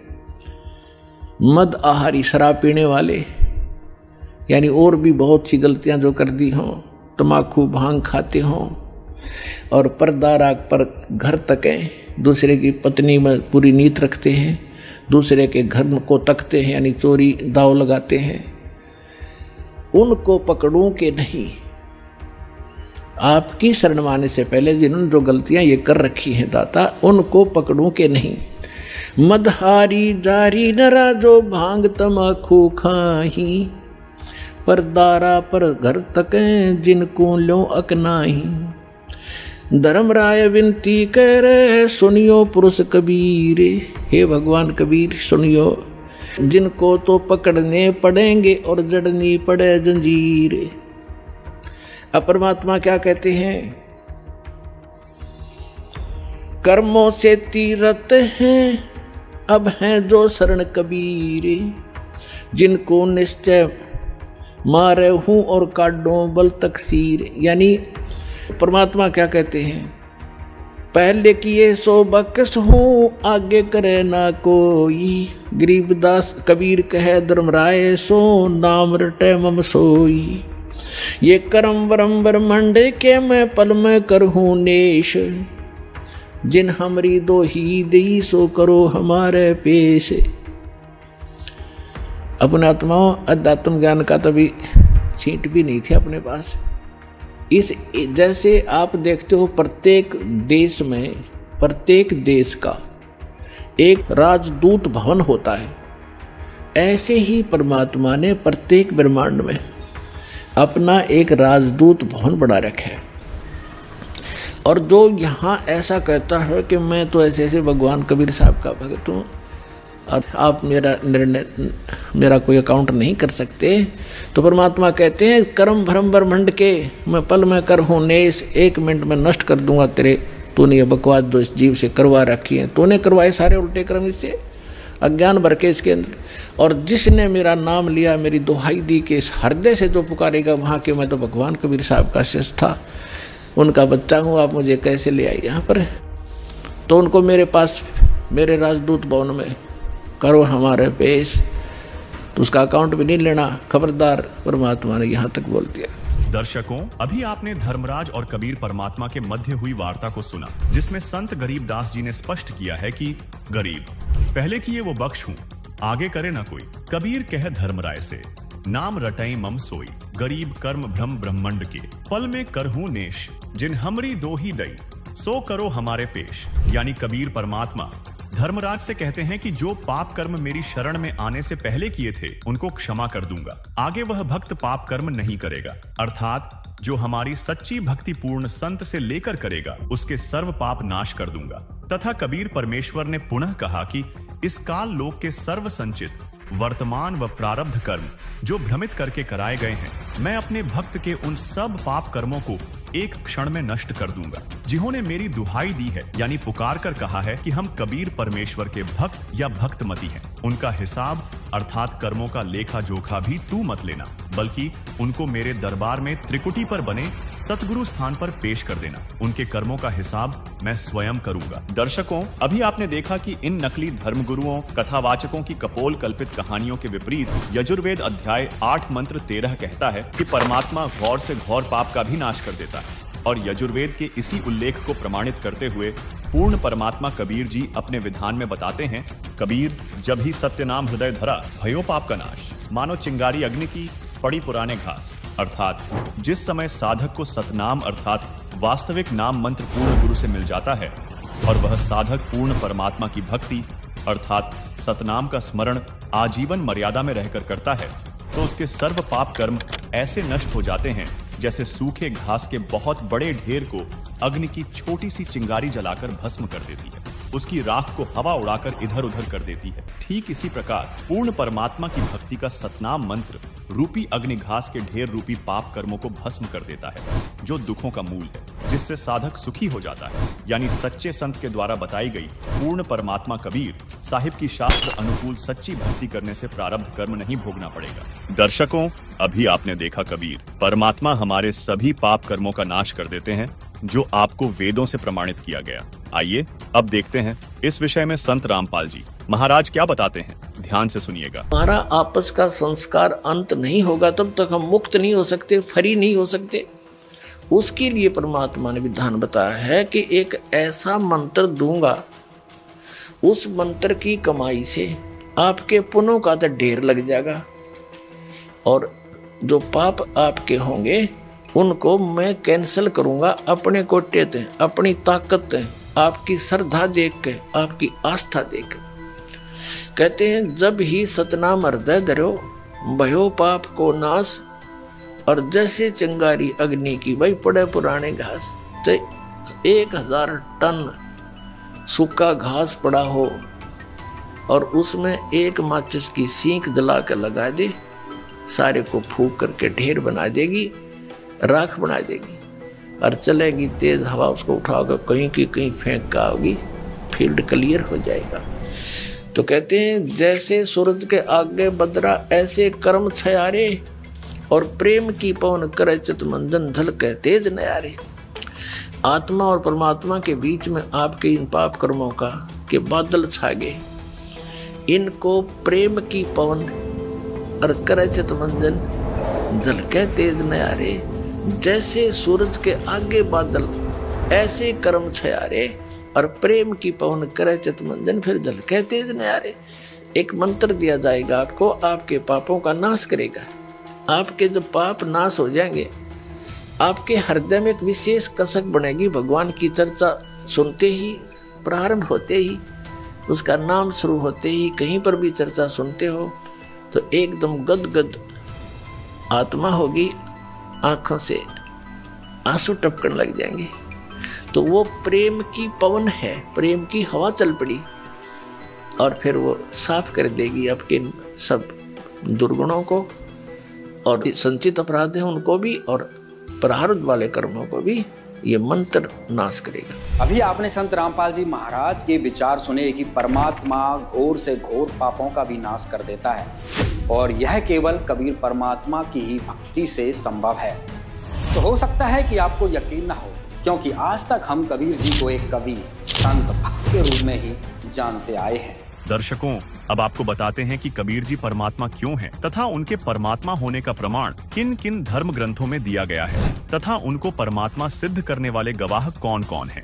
जैसे हमारे देश के प्रधानमंत्री के शरीर का नाम तो अन्य होता है और पद का नाम प्रधानमंत्री होता है, ठीक इसी प्रकार कबीर परमात्मा अर्थात कबीर देव सतलोक में सतपुरुष रूप में सिंहासन पर राजा के समान विराजमान हैं, जो कि चारों युगों सतयुग, त्रेता युग, द्वापर युग और कलयुग में सह शरीर प्रकट होते हैं। सतयुग में सत सुकृत कह टेरा, त्रेता नाम मुनीन्द्र मेरा, द्वापर में करुणामय कहाया, कल युग नाम कबीर धराया।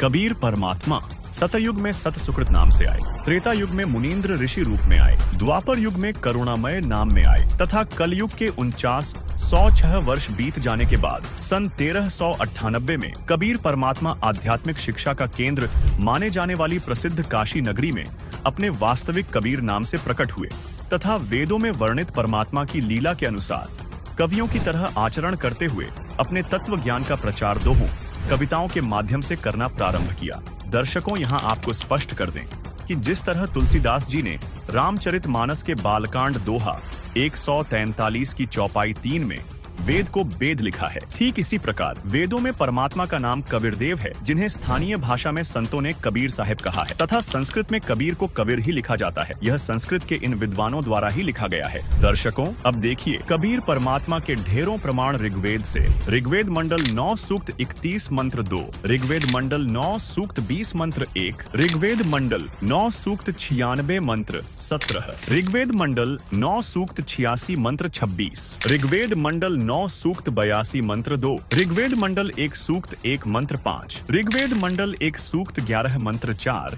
ऋग्वेद मंडल 1 सूक्त 188 मंत्र 1। दर्शकों, अब देखिए कबीर परमात्मा के ढेरों प्रमाण यजुर्वेद से। यजुर्वेद अध्याय 40 मंत्र 8, यजुर्वेद अध्याय 5 मंत्र 32, यजुर्वेद अध्याय 29 मंत्र 25, यजुर्वेद अध्याय 28 मंत्र 34। दर्शकों, अब देखिए कबीर परमात्मा के ढेरों प्रमाण सामवेद से। सामवेद मंत्र संख्या 30, सामवेद मंत्र संख्या 359, सामवेद मंत्र संख्या 822, सामवेद मंत्र संख्या 920, सामवेद मंत्र संख्या 935, सामवेद मंत्र संख्या 968, सामवेद मंत्र संख्या 1094, सामवेद मंत्र संख्या 1131, सामवेद मंत्र संख्या 1175, सामवेद मंत्र संख्या 1204, सामवेद मंत्र संख्या 1250, सामवेद मंत्र संख्या 1286, सामवेद मंत्र संख्या 1318, सामवेद मंत्र संख्या 1400, सामवेद मंत्र संख्या 1562, सामवेद मंत्र संख्या 1711, सामवेद मंत्र संख्या 1774। दर्शकों, अब देखिए कबीर परमात्मा के ढेरों प्रमाण अथर्व वेद से। अथर्व वेद कांड 4 अनुवाक 1 मंत्र 7, अथर्व वेद कांड 5 अनुवाक 1 मंत्र 5, अथर्व वेद कांड 5 अनुवाक 12 मंत्र 1, अथर्व वेद कांड 5 अनुवाक 13 मंत्र 1, अथर्व वेद कांड 7 अनुवाक 14 मंत्र 1, अथर्व वेद कांड 8 अनुवाक 3 मंत्र 20, अथर्व वेद कांड 9 अनुवाक 9 मंत्र 15, अथर्व वेद कांड 13 अनुवाक 1 मंत्र 11, अथर्व वेद कांड 18 अनुवाक 3 मंत्र 63, अथर्व वेद कांड 20 अनुवाक 77 मंत्र 3। दर्शकों, अभी आपने चारों वेदों से कबीर परमेश्वर जी का प्रमाण देखा। आइए अब देखते हैं अन्य सदग्रंथों में कबीर साहिब जी का प्रमाण। ये है श्रीमद् भगवद गीता अध्याय 8 श्लोक 9 में कबीर परमेश्वर का स्पष्ट प्रमाण है। ये है रामचरितमानस अयोध्या कांड दोहा 109 की चौपाई 4 में कबीर परमेश्वर की ओर इशारा किया गया है।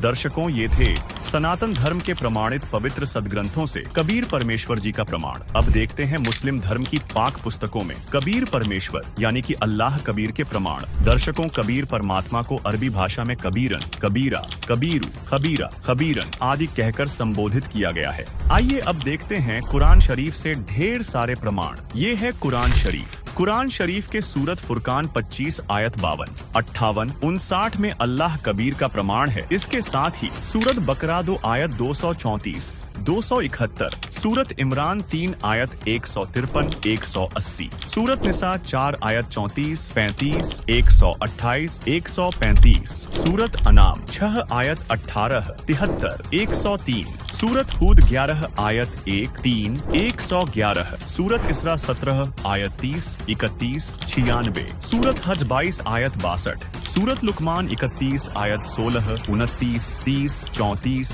सूरत अहज़ाब 33 आयत 34, 63, 68, सूरत सबा 34 आयत 1, 23, सूरत फातिर 35 आयत 14, 32, सूरत मुअमिनी 40 आयत 12, सूरत हुजुर्रात 49 आयत 13, सूरत तहरीम 66 आयत 3, सूरत मुल्की 67 आयत 9, 12, 14, सूरत आदियात 100 आयत 11। दर्शकों, अभी आपने इस्लाम धर्म के पवित्र ग्रंथों से प्रमाण देखा कि कबीर परमेश्वर जी हैं। अब देखते हैं ईसाई धर्म की पवित्र पुस्तक बाइबल से कबीर परमेश्वर जी यानी ऑलमाइटी गॉड कबीर का प्रमाण देखिए। ऑर्थोडॉक्स जूविश बाइबल ईयोब 36 आयत 5। दर्शकों, अब देखते हैं सिख धर्म के पवित्र ग्रंथों में कबीर परमेश्वर यानी कि रब कबीर का प्रमाण देखिए।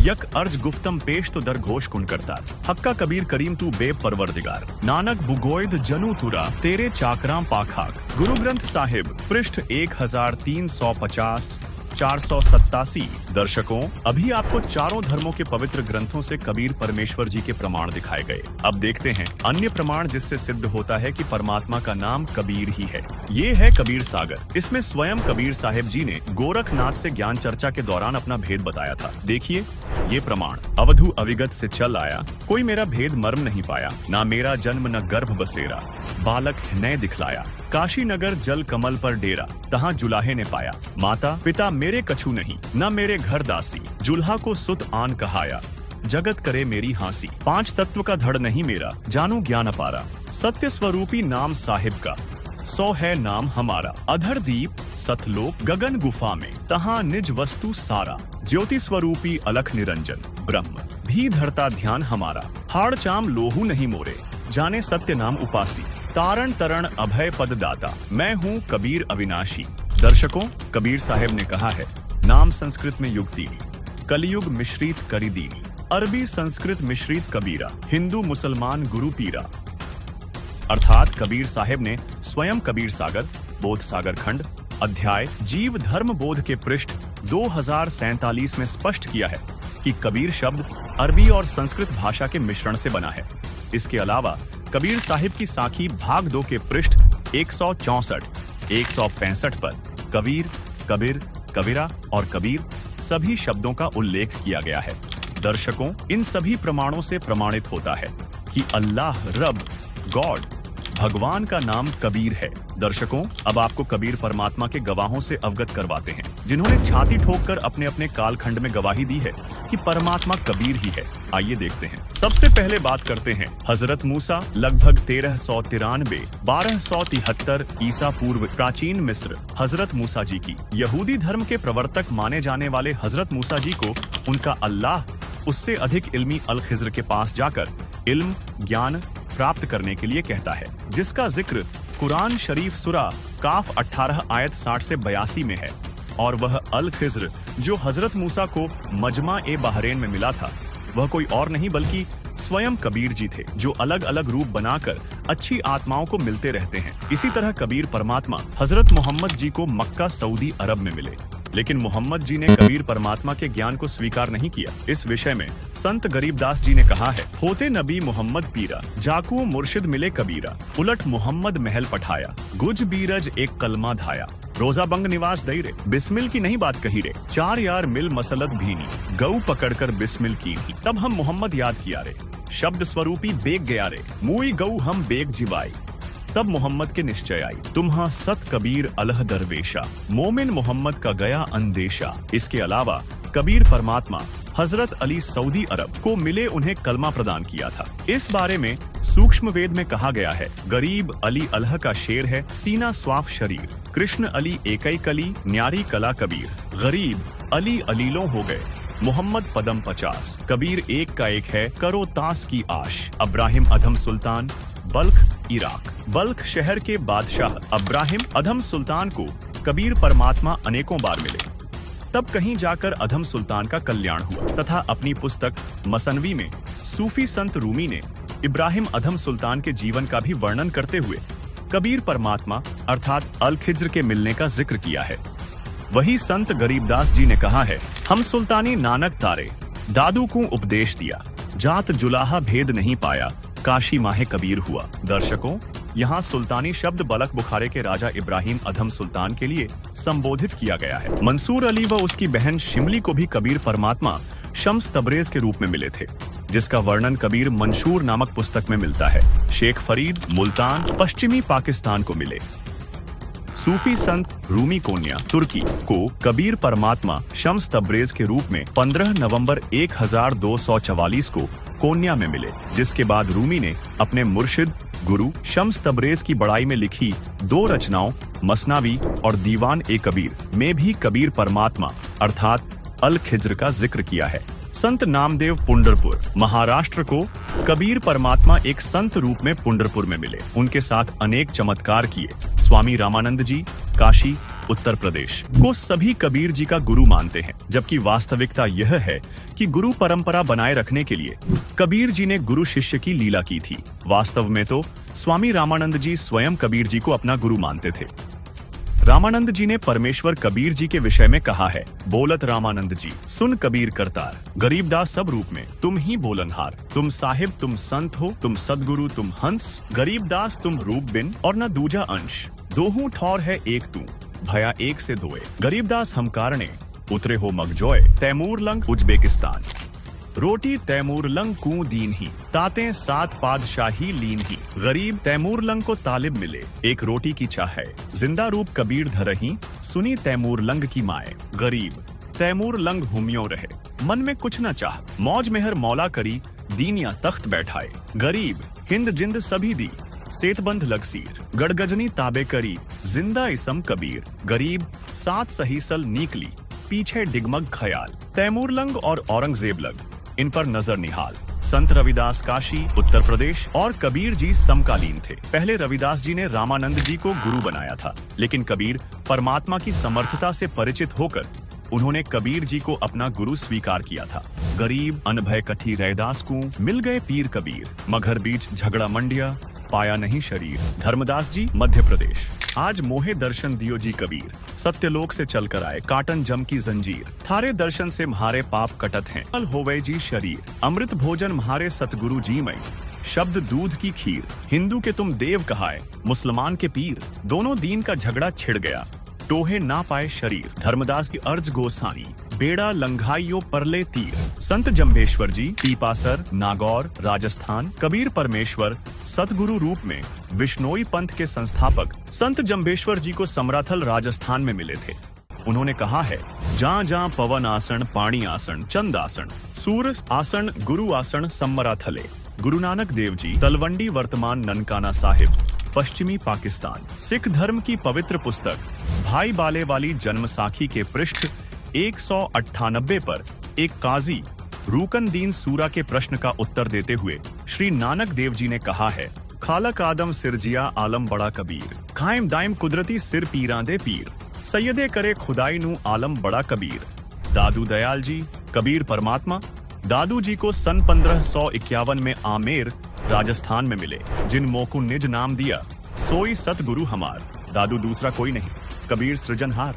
मलूक दास जी इलाहाबाद उत्तर प्रदेश। जपोरे मन परमेश्वर नाम कबीर, एक समय गुरु बंसी बजाई कालंदरी के तीर, सुरनर मुनि थक गए रूक गया दरिया नीर, काशी तज गुरु मघर आए दोनों दीन के पीर, कोई गाड़े कोई अग्नि जरावे ढूंढा न पाया शरीर, 4 दाग से सतगुरु न्यारा अजरो अमर शरीर। दास मलूक सलूक कहते हैं खोजो खसम कबीर। संत गरीबदास जी गांव छुड़ानी जिला झज्जर हरियाणा। कबीर परमेश्वर संत गरीबदास जी को सन 1727 में मिले। उन्होंने कहा है, अनंत कोटि ब्रह्मांड का एक रति नहीं भार, सतगुरु पुरुष कबीर हैं कुल के सृजनहार। गरीब परमेश्वर एक कबीर है दूजा नहीं आधार, दास गरीब सकल सृष्टि का यों ही सृजनहार।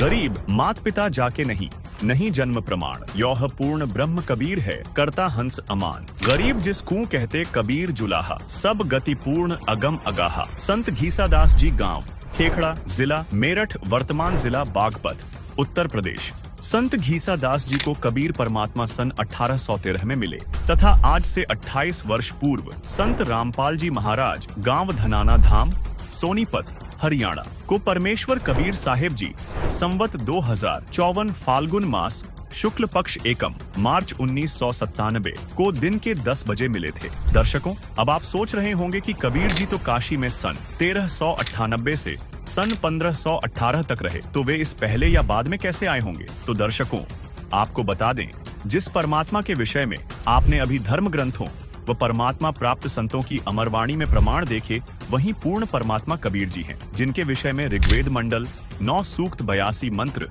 2 में लिखा है कि वह कबीर परमात्मा अपने निज लोक से तत्व ज्ञान का उपदेश करने की इच्छा से बिजली की गति से चलकर आता है और दृढ़ भक्तों को मिलता है। तथा कबीर परमात्मा ने स्वयं कहा है, चारों युग में मेरे संत पुकारे, कूक कहा हम हेल रे, हीरे माणिक मोती बरसें, यह जग चुकता ढेल रे, गरीब खुरासान काबुल किला, बगदाद बनारस एक, बलख और बिलायत लग, हम ही धारें भेष। अर्थात जैसे काशी बनारस शहर में कुछ समय रहे, ऐसे ही बगदाद में रहे। बगदाद से मंसूर निकाला, बनारस से रामानंद का उद्धार किया, बल्ख शहर से सुल्तान इब्राहिम इब्न अधम को निकाला, बिलायत यानी इंग्लैंड तक हम परमेश्वर कबीर जी ही वेश बदलकर लीला करते हैं। इससे सिद्ध होता है कि 600 वर्ष पूर्व काशी में जुलाहे की भूमिका करने वाले कबीर जी वास्तव में परमात्मा हैं। लेकिन आपके दिमाग में एक प्रश्न उठ सकता है कि कबीर परमेश्वर तक पहुंचने का रास्ता क्या है? यहीं पर गीता के अध्याय 4 श्लोक 34 का रहस्य खुलता है, जो कहता है कि इस ज्ञान को केवल एक तत्वदर्शी संत ही बता सकता है। और इस तत्वदर्शी संत की पहचान क्या है? गीता के अध्याय 15 श्लोक 1 में इस संत की पहचान बताई गई है। वह संत जो आपको इस संसार रूपी उल्टे लटके हुए पेड़ का हर एक पत्ता, शाखा, डार, तना और इसकी जड़ रूपी परमात्मा के बारे में वेदों अनुसार विस्तार से समझा दे, वह तत्वदर्शी संत है। और संत रामपाल जी महाराज इस श्लोक को कबीर परमात्मा की वाणी से अपने सत्संगों में बताते हैं। कबीर अक्षर पुरुष एक पेड़ है, क्षर पुरुष वाकी डार, तीनों देवा शाखा हैं, पात रूप संसार, हम ही अलख अल्लाह हैं, कुतब गौस अरू पीर, गरीब दास खालिक धनी, हमरा नाम कबीर। अर्थात कबीर जी ने कहा है कि इस संसार रूपी वृक्ष की मूल यानी जड़ रूप करतार मैं हूं। गीता अध्याय 15 श्लोक 17, गीता अध्याय 8 श्लोक 9 में जो उत्तम पुरुष परमात्मा कहाँ है, जो तीनों लोकों में प्रवेश करके सबका धारण पोषण करने वाला अविनाशी परमेश्वर कहाँ है, वह मैं कबीर हूं। दर्शकों, जैसे पेड़ की परवरिश मूल यानी जड़ से होती है, इसी प्रकार परम अक्षर ब्रह्म कबीर जी से असंख्य ब्रह्मांडों की परवरिश होती है।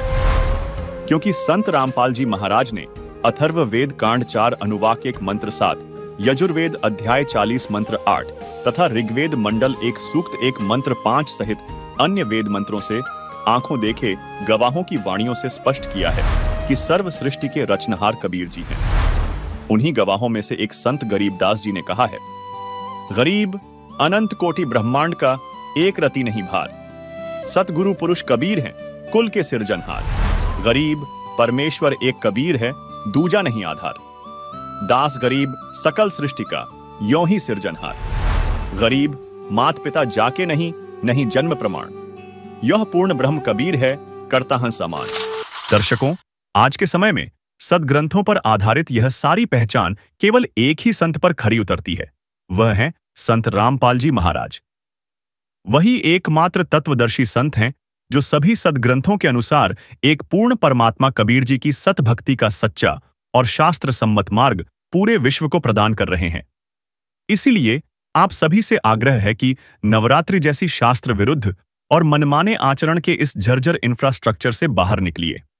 जिस तरह एक जर्जर पुल आपको मंजिल तक नहीं पहुंचा सकता, उसी तरह यह मनमानी भक्ति आपको मोक्ष नहीं दिला सकती।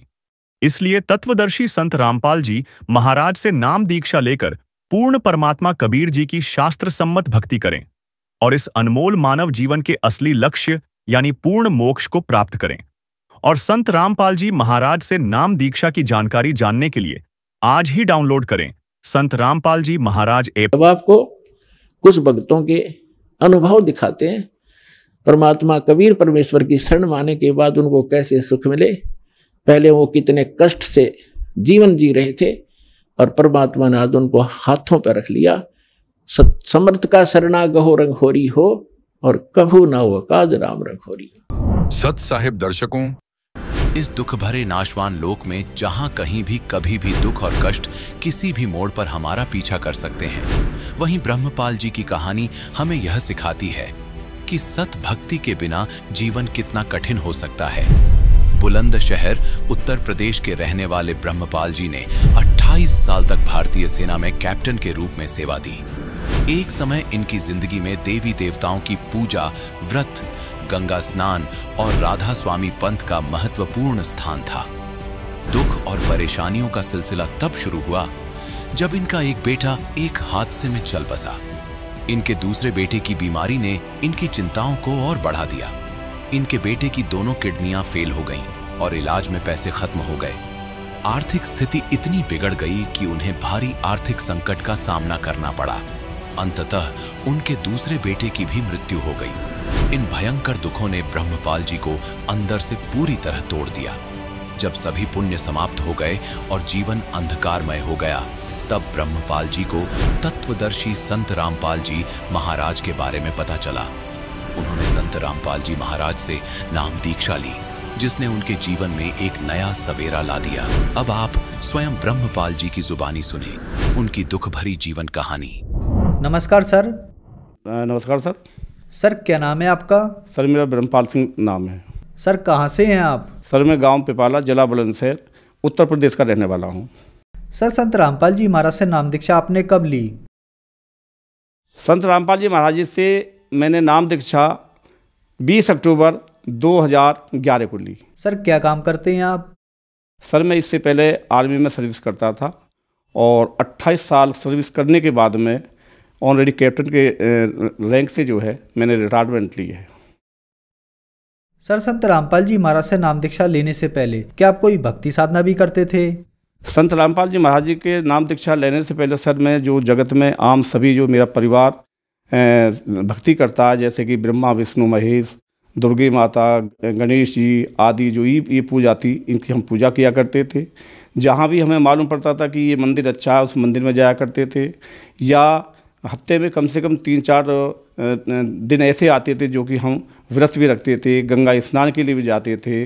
जैसा जैसा जो है हमें समय मिलता था, जैसे कि हम आर्मी में थे तो हम ऑल इंडिया जो है इधर उधर जाने को मौका मिलता था। सभी धार्मिक स्थानों को देखने की इच्छा भी होती थी और वहाँ जा कर के हम अपने मन से वहाँ कुछ कामना भी जो है मांगा करते थे या वहाँ कुछ वादा करके आते थे कि अगर ऐसा मुझे लाभ हो जाएगा तो मैं आपके द्वारा दर्शन करूँगा। इस प्रकार जो है हम जो है भक्ति करते थे।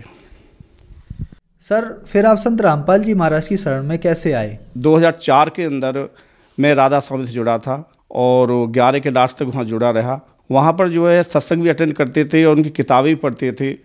जब किताबों में हमने देखा कि राधा स्वामी के मुख्य जो संत हैं शिवदयाल जी, और उनके बारे में हमने पढ़ा कि इनके तो कोई गुरु ही नहीं थे, तो हमने आपस में विचार विमर्श किया अपने भक्तों में कि भाई जब हमारे गुरुजी के गुरु नहीं है तो ये हमारा कल्याण कैसे करेंगे। इस प्रकार वहाँ से भी जो हमारा मन हटता गया। सर आप पारंपरिक भक्ति साधना कर ही रहे थे और राधा स्वामी पंथ में भी आपने भक्ति साधना की, गुरु बनाए, तो फिर संत रामपाल जी महाराज की शरण में आने का क्या कारण बना? इससे पहले पहली भक्ति जो करता आ रहा था, उसके बाद में जब बड़ा लड़का ख़त्म हो गया तो उसके 8 साल के बाद में मेरा एक छोटा लड़का था जो कि पढ़ाई लिखाई पूरी करने के बाद में मर्चेंट नेवी में उसने अपना जॉब जो है अटेंड किया था और वहाँ पर वो क्या नाम है डेक कैडेट में शिप कैप्टन था। लेकिन वहाँ पर जैसे वो सर्विस करता था वहाँ पर उसको पानी सूट नहीं हुआ और उसकी तबीयत वहाँ पर ख़राब हो गई। ख़राब होने के बाद में 1-2 बार के बाद में हमने उसको वहाँ से इस्तीफा दिलवा दिया कि अभी आप यहाँ सर्विस नहीं करोगे, क्योंकि हम तो पहले ही जो है दुखों के मारे हुए थे। मैंने उस लड़के को जो वापस बुला लिया। वापस बुलाने के बाद में धीरे धीरे जो है उसका ट्रीटमेंट कराया, लेकिन ट्रीटमेंट जो है कोई सफलता हमें नहीं मिली। आखिर एंड ये हुआ कि वहाँ के मेरठ के डॉक्टरों ने उस लड़के को जो है सर गंगाराम दिल्ली को फॉरवर्ड कर दिया। वहाँ पर मैं और मेरी पत्नी उसको दोनों लेके चले गए। वहाँ पर हम लगभग 6 महीने वहाँ पर जो है उस बच्चे का ट्रीटमेंट कराया। उसकी दोनों किडनी जो है ख़त्म हो गई थी और जिससे कि उसकी वहाँ पर जो है कोई हमें कामयाबी नहीं मिली। इसी के दौरान जो है हमारी आर्थिक स्थिति पूरा पैसा ख़त्म हो गया, हर चीज़ ख़त्म हो गई, लेकिन फिर भी जो है हम उस बच्चे को नहीं बचा पाए। जो ये एक्सीडेंट हो गए थे, जो बच्चों की मौत हो गई थी, मुझे गलत हैबिट पड़ गई थी, मैंने ड्रिंक करनी शुरू कर दी थी और ये स्मोक वगैरह जो करना शुरू कर दिया था। अब इसमें सवाल एक आ जाता है कि इससे पहले जब उन देवताओं की मैं भक्ति करता था, तो मुझे भी नौकरी मिल गई थी, बच्चों को भी नौकरी मिल गई थी, पैसा भी था, मकान दुकान भी जो है सही हो गए थे। लेकिन हम बड़े खुश थे कि आगे जो है भक्ति जो है, जैसा हम ये नाम ले रहे हैं, इन्हीं की कृपा है, इन्हीं की कृपा से ये सब कार्य चल रहे हैं। लेकिन जब ये सर्वनाश हुआ, जब नुकसान हुआ, तब महसूस हुआ कि हमारा जो भक्ति चार्जर है, जो सही भक्ति है, वेदों के शास्त्रों द्वारा हमारी भक्ति नहीं हो रही थी। जो इससे जो लाभ मिला था वो पिछली कमाई थी या पिछले जन्म की कमाई थी। जब तक वो कमाई चलती रही, जब तक मेरा कार्य सही चलता रहा। लेकिन जब भक्ति दान की जो है बैटरी डिस्चार्ज हो गई, तो 6 महीने में ये मालूम नहीं पड़ा कि कितना कमाया था, कहाँ गया, कैसे गया। यहाँ तक कि पूरा परिवार भी जो है मेरा साथ छोड़ गया। इसके बाद में यहाँ से जब ये दूसरा जो है लड़का जो ख़त्म हो गया, ख़त्म होने के बाद में तभी एक बहन आई थी मेरे पास में कि अब जो है आपका सब कुछ ख़त्म हो चुका है, अपने लिए आप जो है संत रामपाल जी महाराज जी के शरण में जाइए। इस प्रकार जो भक्ति करते करते जो काल ने जो है मेरे दोनों बेटों को जो ले लिया था, आपके सामने ऊपर जो फोटो में है ये बड़ा बेटा है जो कि थल सेना में था। इसके बाद में इसकी उम्र 24 साल थी और जो छोटा बेटा है उसकी उम्र 28 साल है जो कि मर्चेंट नेवी में था। ये आपके सामने छोटा बेटा है जो कि दोनों ये भक्ति करते हुए ब्रह्मा विष्णु महेश आदियों की भक्ति करते हुए इस काल ने जो है मेरे से झपट लिया था। दोनों जवान बेटे थे और आप जो है इनको फ़ोटो पे देख सकते हो। और जब ये लास्ट एक्सीडेंट हो चुका था तो मेरे जितने भी गार्जियंस थे, जो भी रिश्तेदार आदि थे, सब मिलने के लिए बार बार आ रहे थे। तो उनमें से जो है एक बहन जिसका नाम ज्ञानेश है, वे हमारे पास आई और उन्होंने जो संत रामपाल जी महाराज जी के बारे में जो है हमसे बताई कि भाई साहब अभी आप जो है संत रामपाल जी महाराज जी की शरण में चले जाओ, आपका कल्याण हो जाएगा, आपकी मोक्ष प्राप्ति हो जाएगी। तो उनकी ये लैंग्वेज सुन करके मुझे कुछ समझ में नहीं आया। मैंने उनसे जो है बड़े सही ढंग से बताया कि बहन जी आप ये बताइए, जब मेरे दोनों बच्चे ख़त्म हो गए तो अब मैं संत रामपाल जी महाराज जी के शरण में जाके क्या करूँगा? क्या संत रामपाल जी महाराज जी जो है मुझे क्या नाम है ये बच्चे वापस कर देंगे?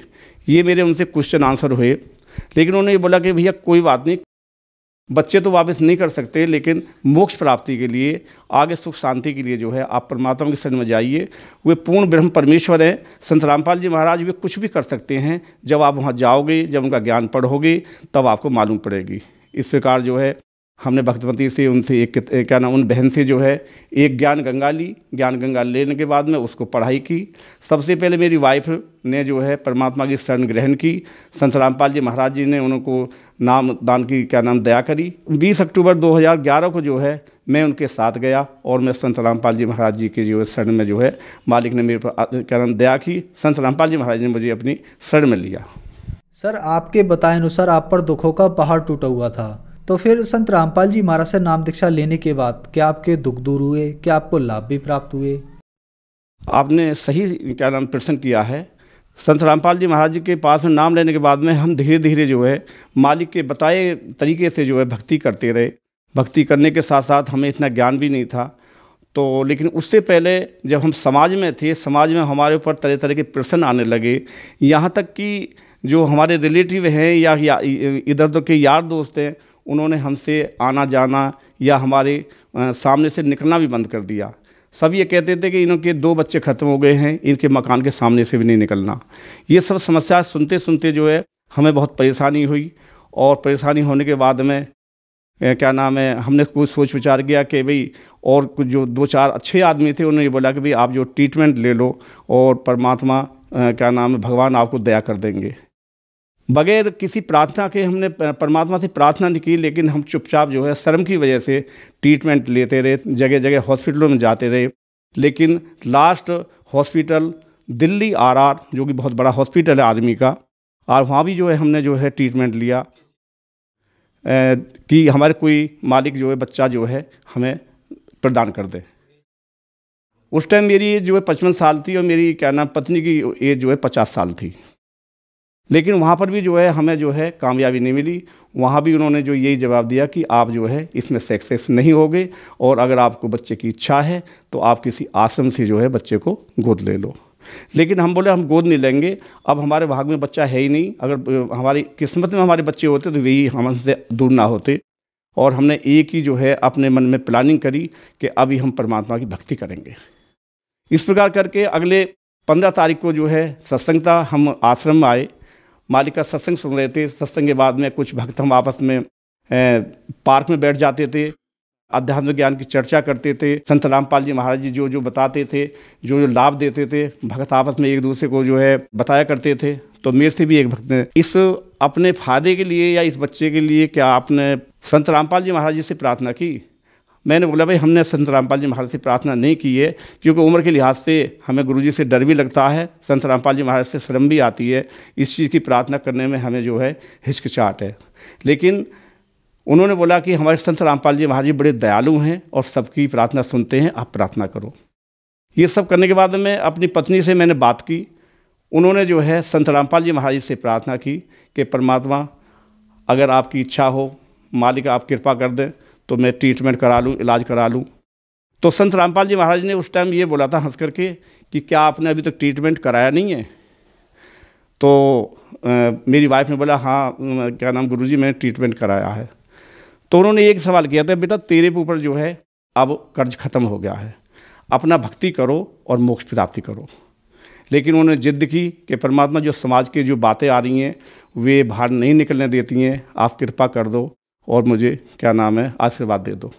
तब संत रामपाल जी महाराज ने बोला था कि ठीक है बेटा जाओ इलाज करा लो। वहाँ से जो है चलने के बाद में इलाज की प्रक्रिया शुरू हुई। शुरू होने के 4 महीने के बाद में हमारी वाइफ को जो है, जिसको MC पीरियड बोलते हैं, MC पीरियड आया, जो कि इससे पहले 2 साल पहले बंद हो चुका था। और इतना MC पीरियड आया कि हम भी घबरा गए थे कि इतनी ब्लीडिंग करने के लिए मुझे डॉक्टर के पास उनको ले जाना पड़ा। तो ये ले जाने के लिए हम नोएडा कैलाश अस्पताल में गए। वहाँ पर हमने चेकअप करवाया और चेकअप कराने के बाद में वहाँ के डॉक्टरों ने ये एक फैसला दिया कि इनका ऑपरेशन करना पड़ेगा और इनकी बच्चादानी निकालनी पड़ेगी। ये सब करने के बाद में जब हमारी फाइल लग गई और वो हमें जो है ऑपरेशन की डेट भी दे दी गई कि आप इस डेट को जो है ऑपरेशन के लिए आओगे। उससे पहले हम आशीर्वाद लेने के लिए अपने संत रामपाल जी महाराज जी के आश्रम में गए, उनकी शरण में गए हम। तो भगवती ने वहाँ प्रार्थना की कि परमात्मा मेरा तो जो है अभी ऑपरेशन होना है। तो वहाँ पर भी कि मालिक ने संत रामपाल जी महाराज जी ने ये हंस करके बोला था कि किसका ऑपरेशन, क्या ऑपरेशन, कोई ऑपरेशन नहीं होगा, चलो सेवा करो, भक्ति करो। ये कह करके जो है हम वहाँ से आ गए, परमात्मा आगे जो आशीर्वाद के लिए भक्तों में बढ़ गए और भगतमती जो है वापस जो है अपने पंडाल में आकर के बैठ गई और इसी चिंता में लगी रही कि आगे होना क्या है। लेकिन उस दी हुई डेट पर जो है हम दोनों कैलाश अस्पताल नोएडा वहाँ गए। जाने के बाद में हमारी जो है उस डेट की वहाँ पर OT में जो है बुकिंग थी और जब वहाँ पर गए तो जाने के बाद में भगतमती जो है ऑपरेशन थिएटर में जाने के लिए तैयारी करते हैं एक पेशेंट को, इनको तैयार किया और वहाँ जाने के बाद इनकी फ़ाइल जो है स्ट्रेचर पर रख दी गई। वहाँ जब उसमें सब कुछ देखा तो उस फाइल के अंदर जो ऑपरेशन की डेट थी या जिस कारण ऑपरेशन होना था उसमें हर चीज़ ओके लिखी हुई थी कि और जब OT में जो डॉक्टर आते हैं वे फाइल को चेक करते हैं कि किस कारणवश जो है ये पेशेंट यहाँ पर है, क्योंकि वहाँ भीड़ अधिक रहती है। तो ये तमाम चीज़ जो है वे डिटेल में चेक करते हैं। जब डॉक्टर साहब ने देखा कि आपके तो हर चीज़ ओके है, इसमें ऑपरेशन नहीं है, तो ये भी एक चमत्कार की बात है, संत रामपाल जी महाराज जी की मेहरबानी है जो उन्होंने बोला था कि कोई ऑपरेशन नहीं होगा। पेशेंट को वापस कर दिया गया और इनका ऑपरेशन नहीं हुआ। इसी के दौरान मालिक की कृपा से अगले 9 महीने में मालिक की ऐसी रजा हुई कि इस झोंपड़ी के अंदर मालिक की दया से, संत रामपाल जी महाराज की दया से एक बच्चे ने जन्म लिया। हमने प्रार्थना की थी, संत रामपाल जी महाराज से प्रार्थना की थी कि हम तो परमात्मा ओवर एज हैं, भगतमती के लिए मना कर दिया, डॉक्टर ने मेरी मना कर दिया है और सब सिस्टम जो है जो डॉक्टरी लाइन के हुए फेल बता दिए गए हैं। तो मालिक ने बोला कि बेटा चिंता मत करो, मैं अपने कोटे से आपको एक हंस दूंगा, एक लाल दूंगा। तो परमात्मा ने वो करके दिखाया और उस बच्चे ने इस घर में जन्म लिया। आज वो बच्चा जो है 7 साल का हो चुका है। आपके सामने अभी आप देख सकते हो जो संत रामपाल जी महाराज जी ने हमारे ऊपर कृपा की थी वो बच्चा अपनी क्या नाम है मम्मी की गोदी में है, आप सब देख सकते हो। और बड़ी एक खुशी की बात है जो मालिक ने एक कृपा की और अनहोनी को होनी करके दिखाया है। और इस समाज के लिए, इस भक्त समाज के लिए इससे बड़ी जो है और क्या मतलब जानकारी हो सकती है, क्या चमत्कार हो सकता है, ये आपके सामने है।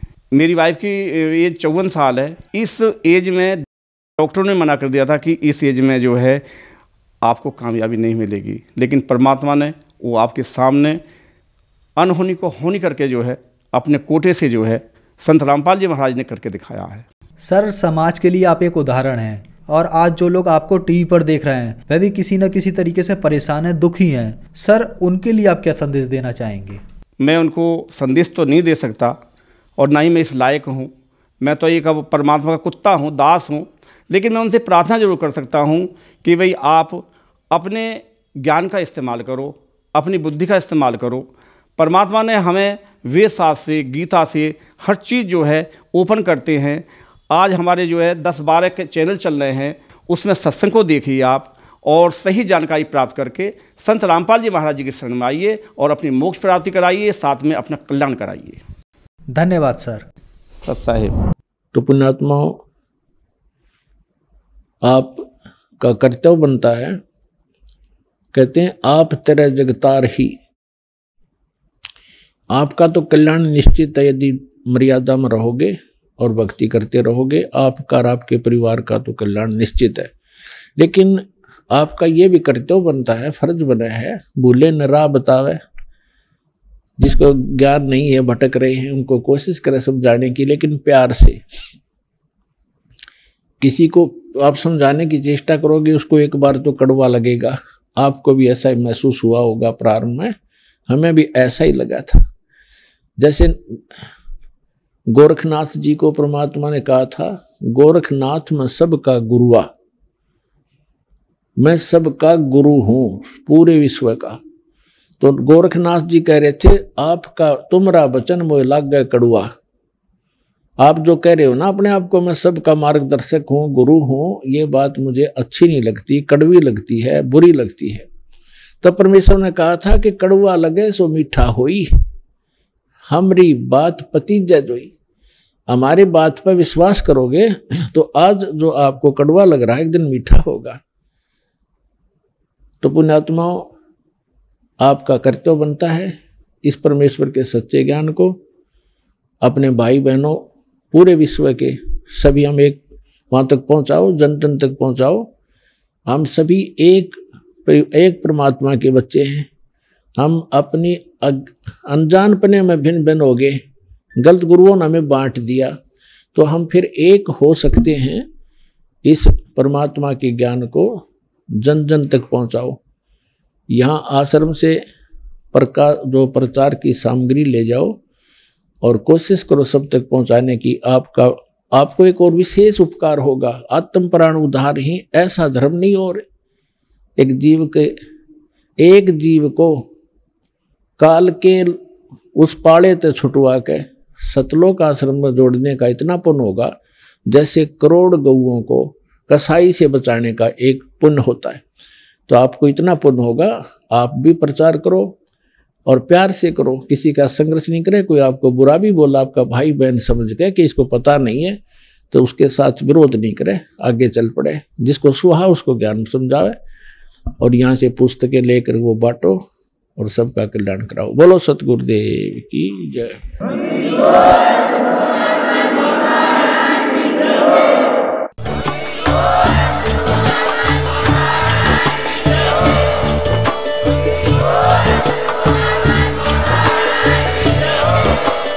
आप सुन रहे थे जगत गुरु तत्वदर्शी संत रामपाल जी महाराज जी के मंगल प्रवचन। अधिक जानकारी के लिए विजिट कीजिए हमारी वेबसाइट www.jagatgururampalji.org। संत रामपाल जी महाराज जी के शुभ आशीर्वाद से पूरे विश्व भर में 500 से भी ज्यादा नाम दीक्षा केंद्र हैं, जिन पर संत रामपाल जी महाराज जी द्वारा ऑनलाइन निशुल्क नाम दीक्षा दी जा रही है। अपने नजदीकी नाम दीक्षा केंद्र का पता करने के लिए संपर्क करें 8222880541।